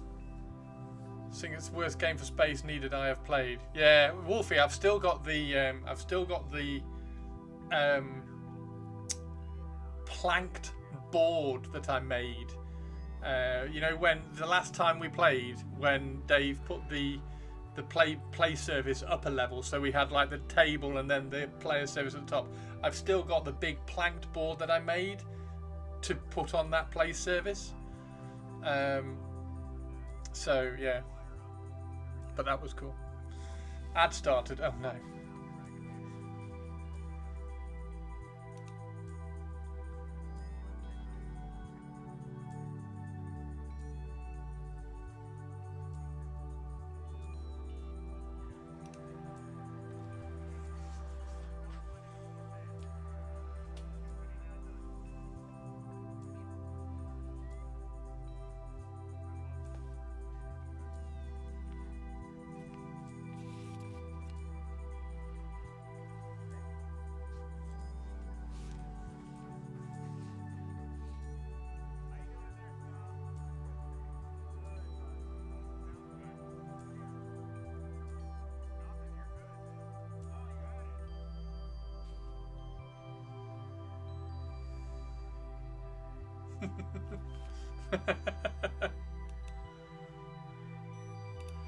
You've come in, Luna. You've come in just after an hour of us talking about it. You'll have to rewind.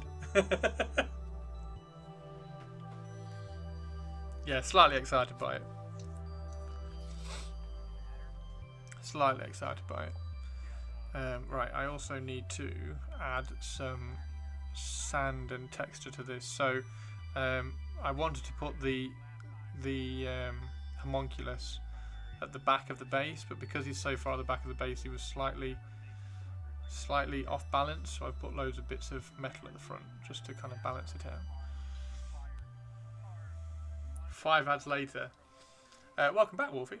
Yeah, I was just saying that I've still got because I made a planked tabletop to go on that lifted surface that Dave had on the table. So I've got this big, long, planked board, which just looked really cool. And I thought it would look really, really cool to play Shadows of Brimstone on, to put on that. So I've still got that big board. And we have a Saurus Guard Blood model. Oh, Blood Bowl. Still using that service for D&D. Nice. Yeah, the Saurus Guard one. The one that was massively overexposed in the photograph.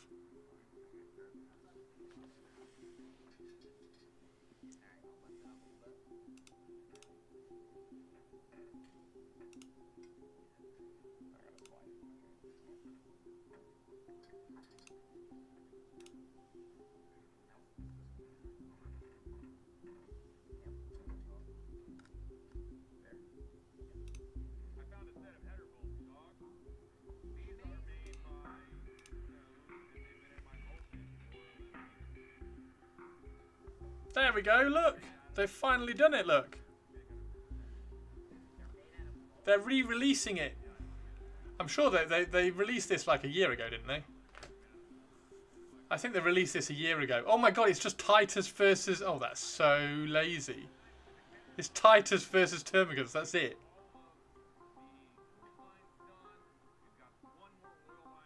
That's it. It's just the shitty Titus model, which is crap. That's a horrible, shitty model. Versus Termagants. Yeah, it looks like it. It's they said, yeah. So you can find it at a Warhammer store. So you can buy this at a Warhammer store now, rather than just Target. Still isn't legal for 40k. Why not? Chainsaw and a bolter. Yeah, so it was released a year ago, and apparently Space Marine 2 was just put back a year. So it was supposed to come out at the same time. And they obviously just released it anyway. Lieutenant with a chainsaw isn't a natural option. I just use him as a sergeant. But yeah, that's funny. Give me a second, I'm just going to take this.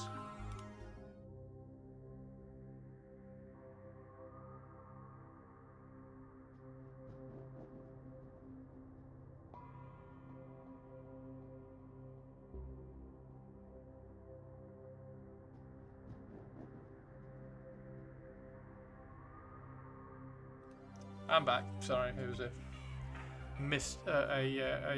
silly phone call. So yeah, at least he's out. Right, let's get rid of that.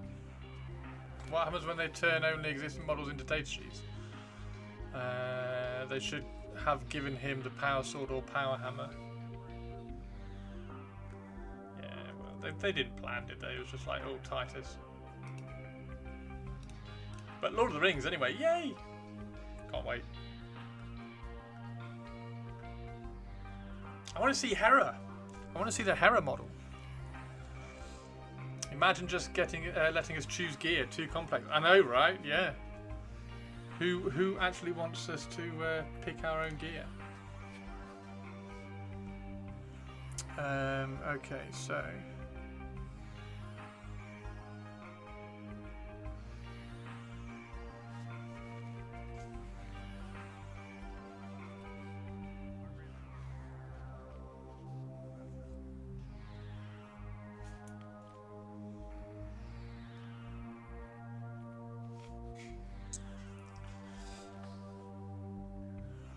Not in the box, what do I do? Oh, I know, yeah, it's so difficult, isn't it? If only there were interchangeable parts available for Space Marines, right? Right? If only, hey? If only. Oh no, I have to buy an extra box. I have to buy an extra box so I can do this really cool idea that I've got. Oh, no. Let's not bother doing that.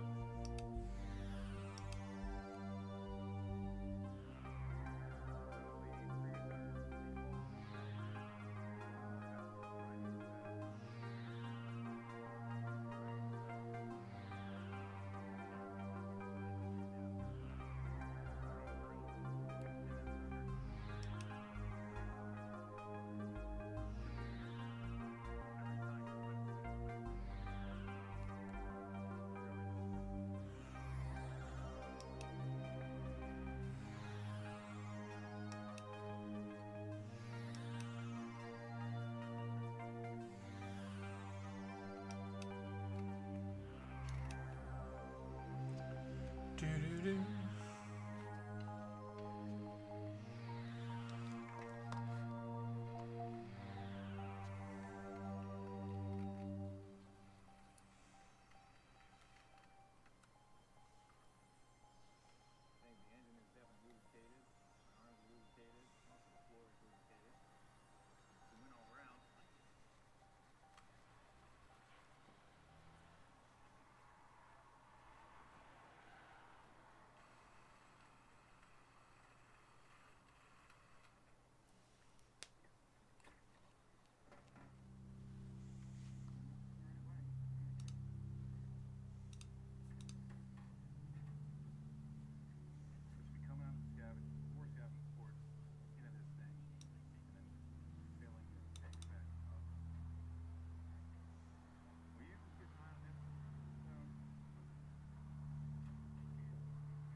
See you later, Spike.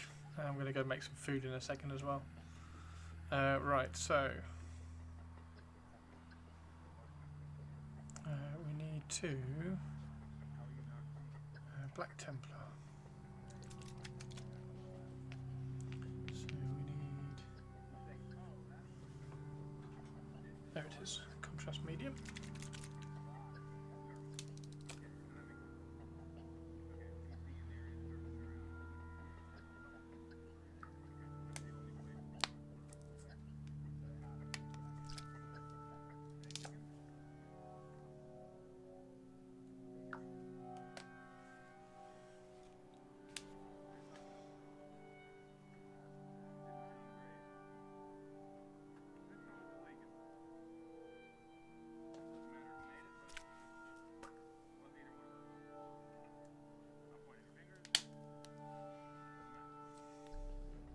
Have a good day, Spike.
Tari! 2 years, Christoph.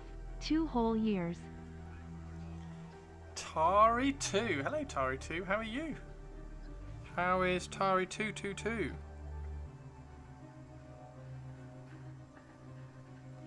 Are you well?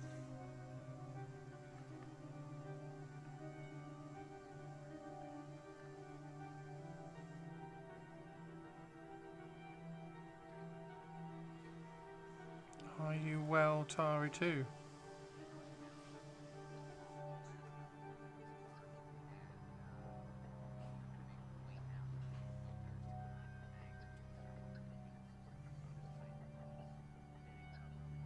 Yes, I'm a gatekeeper I'm annoyed. and a hater.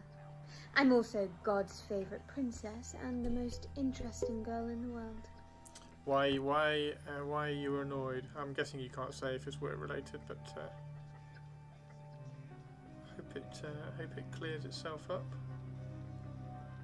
Whatever it is.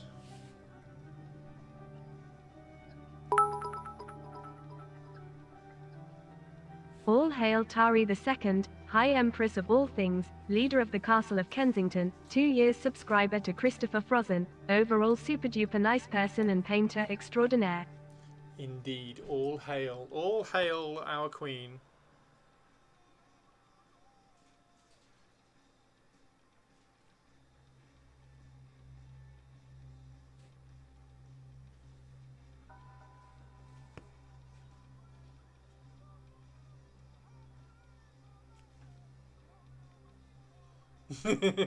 Twitch lady loves Tari too. Hail Tari, hail Tari, hail Adar. Oops. All hail Tari. Do you think Numenor is going to have a random? Oh, let's chant for this guy this time. This week. Do you think they'll switch and all of a sudden go, "All hail Pharazon"?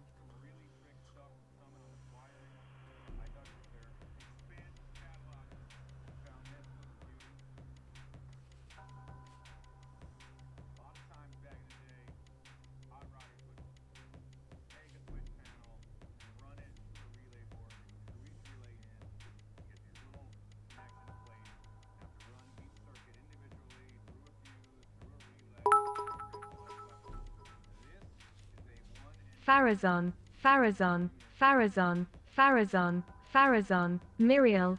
Oops.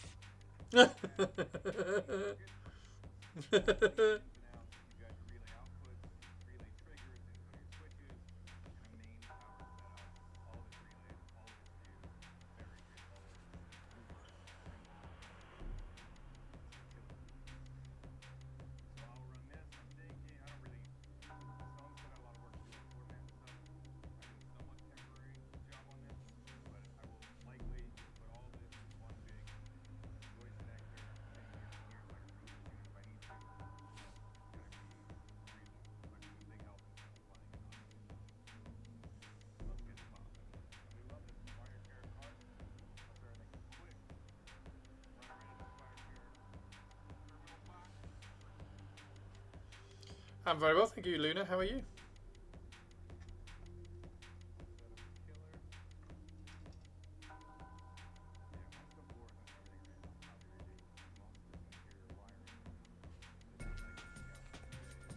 Very well, thank you.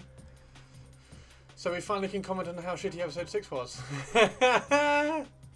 Episode 6 was pretty crap. Episode 6 was pretty crap.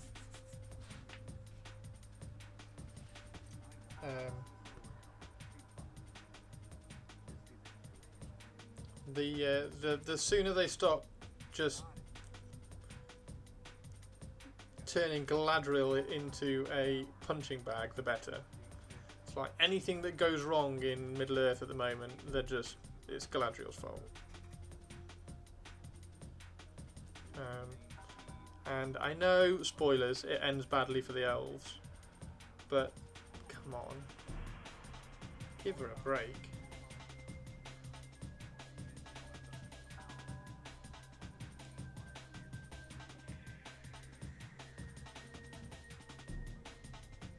Tom Bombadil's a dick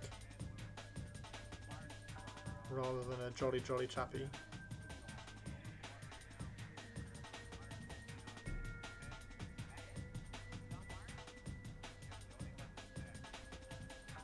And if the shop, Galadriel need to get her ring back, go to Lothlorien, marry Celeborn, and just be wise and stuff. yep. And if the show wants to stand on its like its own 2 feet and be respected as a show, it needs to stop misusing movie quotes to try to get us to go, oh, remember that part in the movie? Because ultimately we go, oh, remember that part in the movie that was far better than this part that they've used, that they've misused, that they've used in the wrong situation, that they've used to tell the wrong moral story. It's alright quoting the books, it's alright quoting the films, but at least use it in the right context if you're going to, and ultimately you don't want to be quoting the films.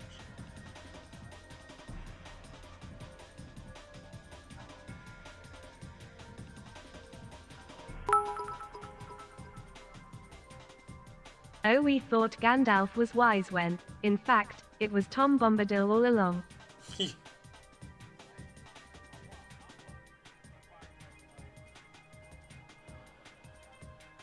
Yeah, Tom Bombadil gives Gandalf all the things to say. At least Gandalf kind of uses them in a way to kind of teach somebody something cool.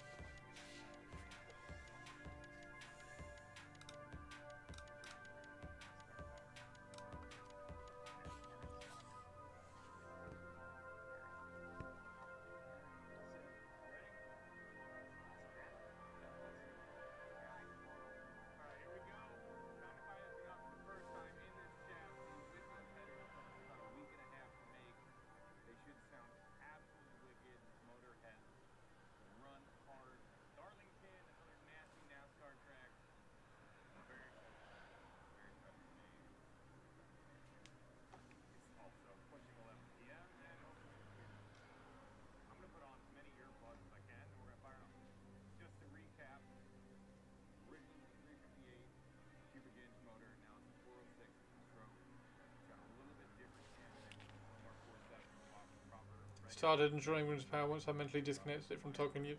Yeah, no, I've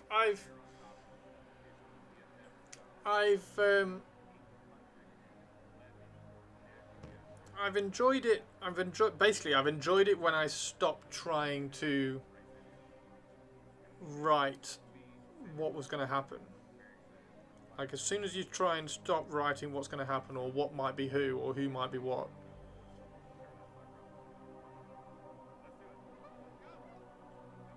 but then the writing and everything still annoys you sometimes. Like the line, that line from Tom this week or last week was completely unnecessary. It was unnecessary. I think that's the most annoying thing. It was unnecessary. Like, he didn't have to say that line. He could have said another line. He could have said anything else to try to explain what to try to explain about leaving your friends to die. Which is ultimately what he tried to use that line for. But yeah, it was unnecessary. That's the frustrating thing.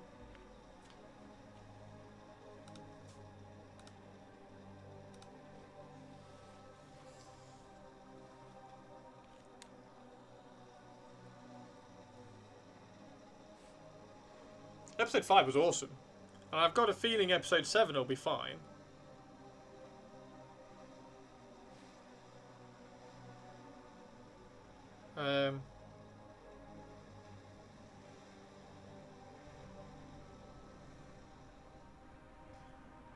Mainly because I don't think we're going to see anything from the Half-Orcs, which I really couldn't care less about the Half-Orcs. Congrats, yeah, you're clearly writing it so that Nori starts the Shire.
Yeah,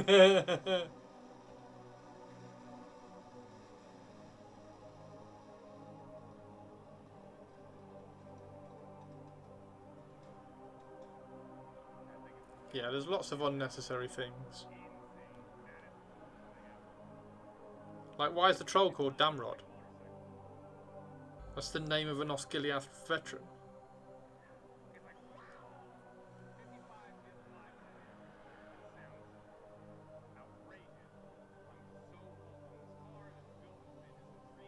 Yeah, it's fine.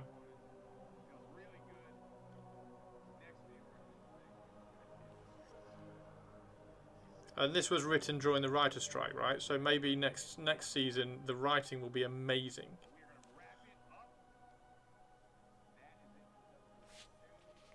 Hopefully next season the writing will be amazing. That's what we want, right?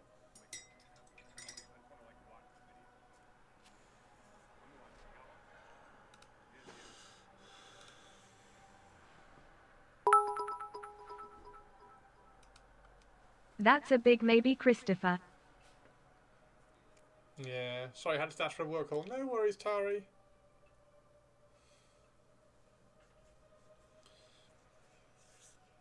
I'll finish in a second anyway, Tari, so you won't miss anything. Oh, it's easily better than the first. Yeah, yeah. The first like 2 or 3 episodes were easily better than the first.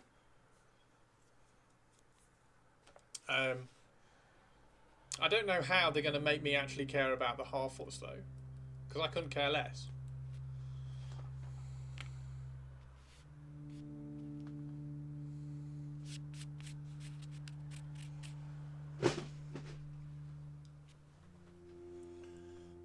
The bar was quite low.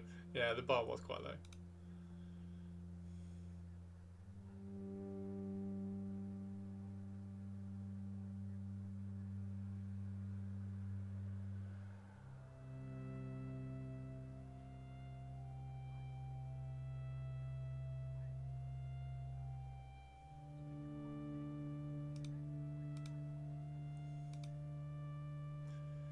Maybe the first 3 episodes to get into it again. My major gripe was how dark some of it is. No, I don't mind. I don't mind how dark it is.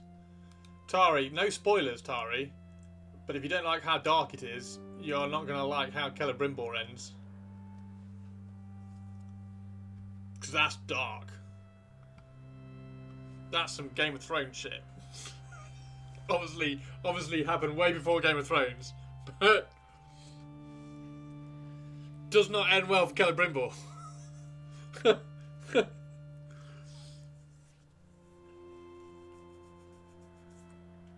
Right, so these actually look quite good. I need to decide what colour to do the bows. And I do like Glorfindel. Glorfindel looks fab, doesn't he?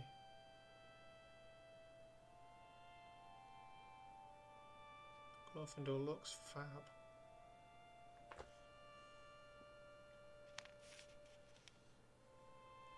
Feel completely disconnected from that weird story on Numenor. Does anyone else care about that? Numenor,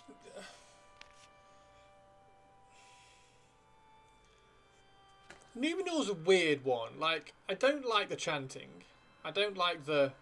I've said that a lot. But, like, there's always, like, 20 people around. Only 20 people. It's supposed to be a massive settlement. And there only ever seems to be 20 people around. And the 20 people seem to go, oh, Farazon, no. Muriel, no. Elf lover. And it's just... It seems weird. They need to make it feel bigger for some reason.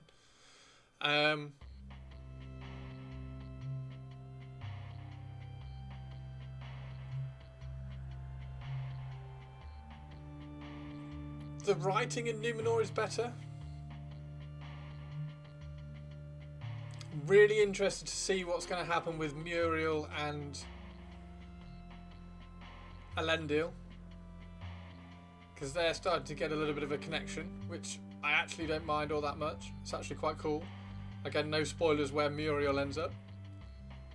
But that might be quite an interesting conflict to follow as Numenor goes forwards. I don't think they can quite decide how to tell the Numenor story up to the point where things go wrong, so I think that's probably what they're struggling with. That first episode of It's Just Rings of Power, that first episode was so confusing. All these dickheads are going to die. Anyway.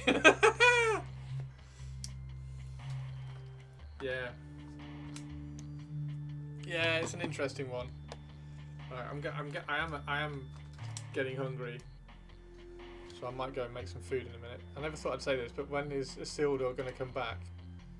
Yes. Well, yeah. I mean, a lot has got to happen, hasn't it? Isildur's got to come back at some point.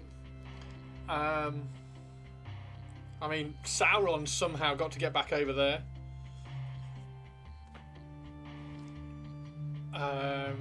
He's got to somehow give rings to 9 kings of men. I still think Theo is going to be one of them. I don't know quite how he ends up with a ring of power.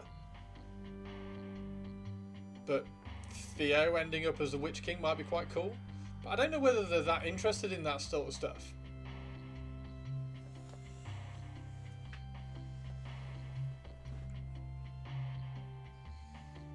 Yeah.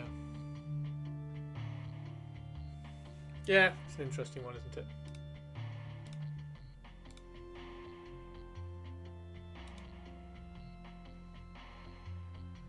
Theo's a little shit and he certainly cannot be the Witch King. Yeah, but think about so the relationship of Theo and now Isildur, and then eventually having Isildur and the Witch King like in conflict could be quite interesting.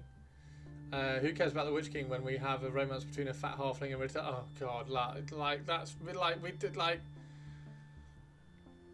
that kiss was completely pointless. We didn't really need that kiss, did we? Never mind. My mate didn't even know about it because the half-orcs came off and he got up and went to make a cup of tea and came back when they'd gone.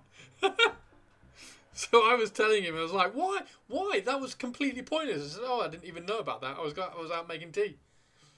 My main worry is that they'll drag the whole thing on for so long it either doesn't resolve or it turns shit before they do. My worry is that they're going to drag it on for so long that they're going to have to cram in loads of cool story in a 2-minute montage again, like they did at the end of season 1. Because making the rings at the end of season 1 should have been an amazing whole episode. Well, not even whole episode. Should have been like 2 or 3 episodes. If they're going to put the rings in season 1, it should have been 2 or 3 episodes. Instead, it was a 2-minute montage at the end. Halflings are supposed to be the heart of the story. They're not the heart of this story. The halflings aren't even. Season 5, Episode 8, Stranger Speaking. I finally remember my name, and my name is Bob. Yeah, I'm a little bit worried that well, I'm kind of a little bit worried they'll Game of Thrones it, but only seasonally, because they're actually getting quite a way through the story. They just have a lot to tie up in this season, unless it carries over to season 3. So maybe. I mean, Eregion's gonna no. I mean, they've got to do the rings. They've got to make the 9 rings of men, and then they've got to give the 9 rings of men out. Do they do that this season? Like, if they montage that at the end of this season, that's going to be shit. So maybe that has to be next season, and then the 1 ring has to be made next season. And then you've got season 4 and 5 to kind of tie things. I don't know. Like, I know they must have, like, this is what we're going to do season 1. This is going to be season 2. This is going to be season 3. This is going to be season 4. And this is going to be season 5. So, there's some big things. Like, next season, there's there are two kingdoms in the show that have got to fall that haven't been attacked yet. So, like, one of them will probably be next season. One of them will probably be the season after. So that's 3 and 4 done.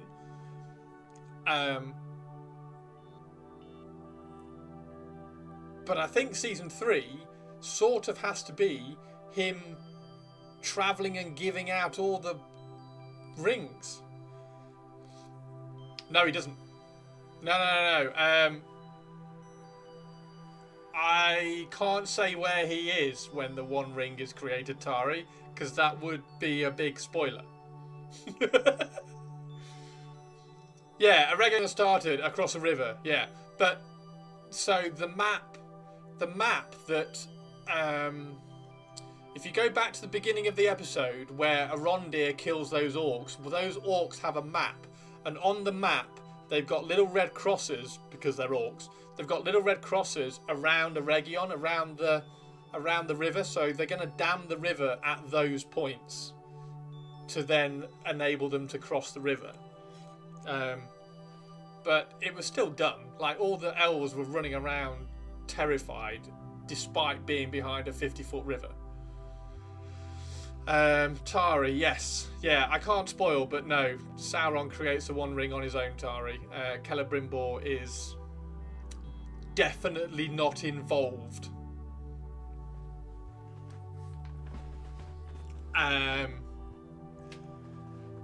Right, I keep forgetting. Guess he was just doing dev, or does that is a continuity error?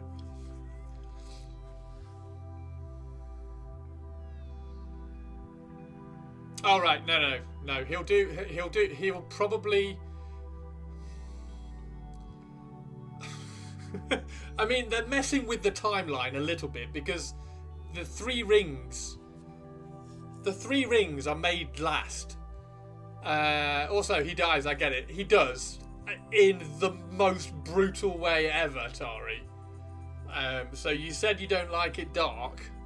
Get ready, because if they do to Celebrimbor on the show, what happens in the books is going to be Game of Thronesy, and hopefully everybody's not going to go, oh my god, they've turned Lord of the Rings into Game of Thrones. That's not what I meant. Oh, okay. Yeah. Celery broomstick. You all know what I meant. Oh, okay. I mean, I think I know what you mean. If I'm, I don't. I don't want to tell you what happens, because I just want the shock factor of if it does happen in the show. I like that Eregion and Khazad-dûm are just like a bus stop away from each other or something. They can just pop over to a chat. Yeah, I mean they're about 200 miles apart. So I don't know how long would a horse take to like gallop 200 miles. But yeah, they do seem to kind of just nip back and forth quite quickly. But then, like, they've got to have fast travel sort of somehow, some way. But they do seem to do it quite a lot before things happen. Like, just quickly before the siege starts, I'll just quickly nip and go and get some mithril. 7 days would be reasonable. There and back, yeah. 7 days, yeah. That would be reasonable, I would say.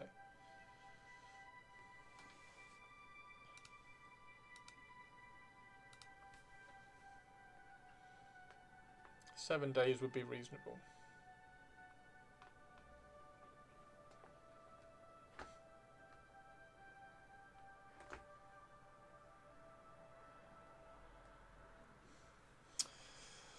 Right, shall I go and make some food? I really want to paint Glorfindel.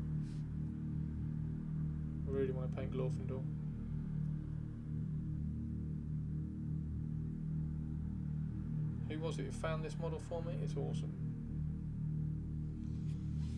check Discord. Well, before I go and make some food.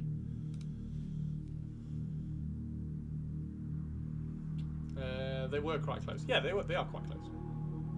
A Region is quite close.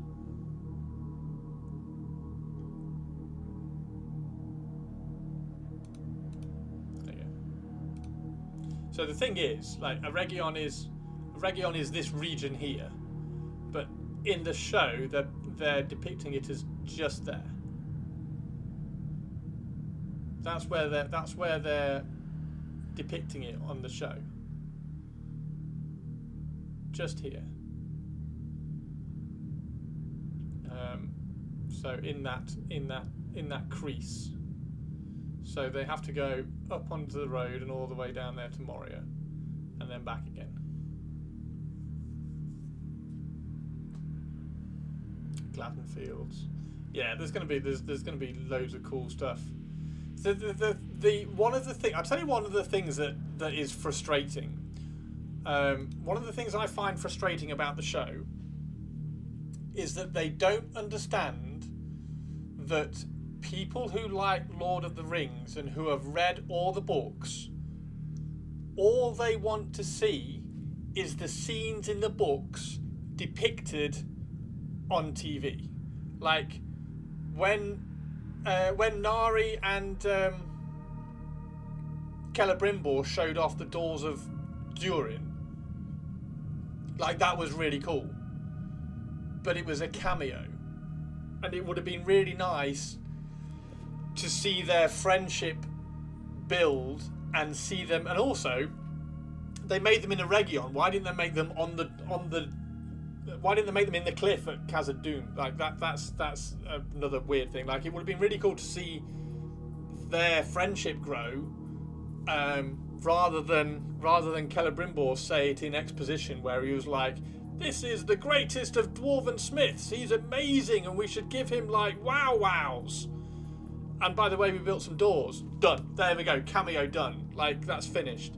So it would have been really nice just to see that embraced a little bit more. And there's going to be I think there's just going to be loads of, like, little cameos of, like, "Oh, remember this cool thing? Yeah, there we go." I just think, yeah, everyone wants to carry 50-ton stone doors 200 miles, right? Yeah. Yeah. Well, the other thing was the table, wasn't it? The table episode. So yeah, I just kind of wish. And one of the things that they said was that they didn't want book readers. They didn't want book readers to know what was going to happen. They didn't want book readers to be, like, episodes ahead. But we're all episodes ahead, because we all know what happens. And then if you're a book reader, you know specifically what happens. So specifically show us the cool scenes. Like, that's all we want. Yeah. Yeah, Celebrimbor inscribing it under the moon, and in no way is Sauron knowing the password. Yeah. Right, I am going to go make some food, I think. But yeah, thank you very much, everybody, for hanging out. I hope these are looking really good, actually. I'm starting to really like these. They look really cool. We've got some little bits of details to do. I will go back and highlight all the silver next. Now we've got it kind of washed and looking good. Has anybody got any questions? Twitch lady, have you got any questions? Twitch lady, have you got anything you'd like to say before we go?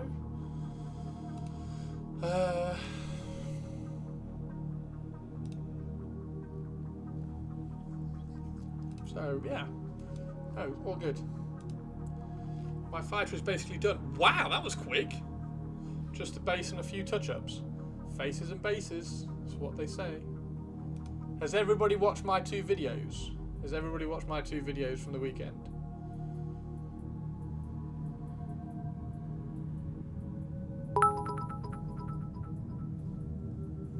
All good here. See you, Twitch lady. So, yeah.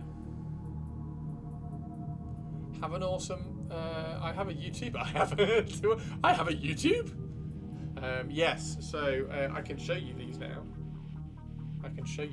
Look. How do you think? What do you think? Come on, camera. There we go. What do you think of my Drakari Scourge with the new Vespid wings? Yeah,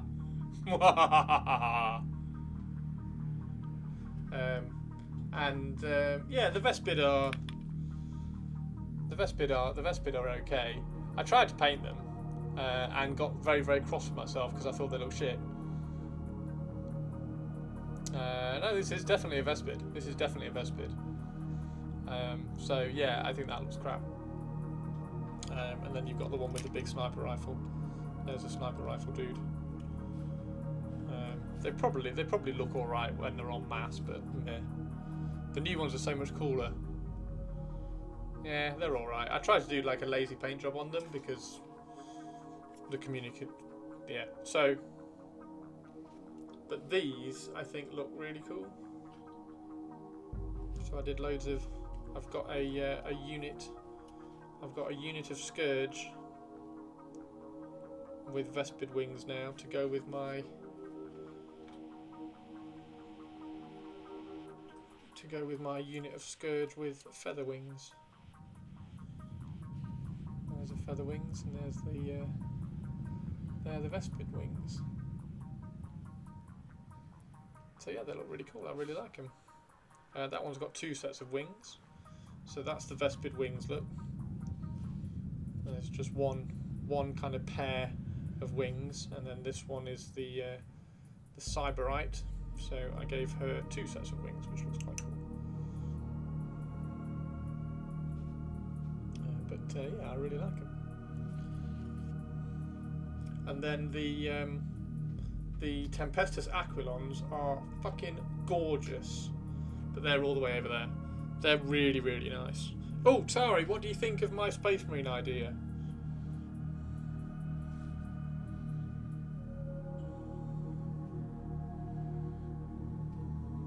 So Mark 6, I think. Mark 6 backpack, Mark 7 helmet, Primaris body and everything, and then trying to add some details. So that's a bit of, I don't know what that can be, but I'm just trying to make Space Marines cool. I don't know. Right. Yeah, and I've also done a homunculus as well, with no feet, because he floats, because he's a homunculus. So he's replaced his feet with poisonous tentacles. Yeah, the helmet. I just, as soon as you put a classic Space Marine helmet, I think, in my opinion, because I am old and I've had Space Marines for years and years and years, or have known about Space Marines for years and years and years. As soon as you put a classic Mark 7 iconic Space Marine helmet on an intercessor, it looks like a Space Marine to me. As soon as I did that, I was like, that just looks like a Space Marine. It looks way more like a Space Marine than the one with the weird slashes. Should send you 50 of those helmets, but then you can't use them in at Warhammer World. I mean, you could. I think you can get away with that because I think that looks awesome. I think you'd be fine. Right. Thank you very much, everybody. Thank you very much, everybody. I'll be back again tomorrow.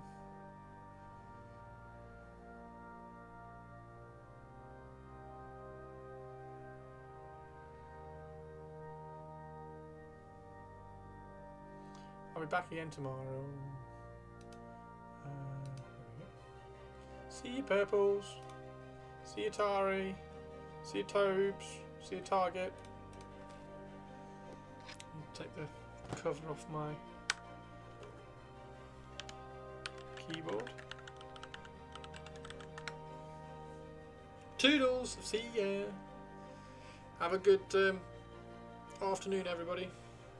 I might even throw some paint on the Archon later so that you can see this guy a little bit better.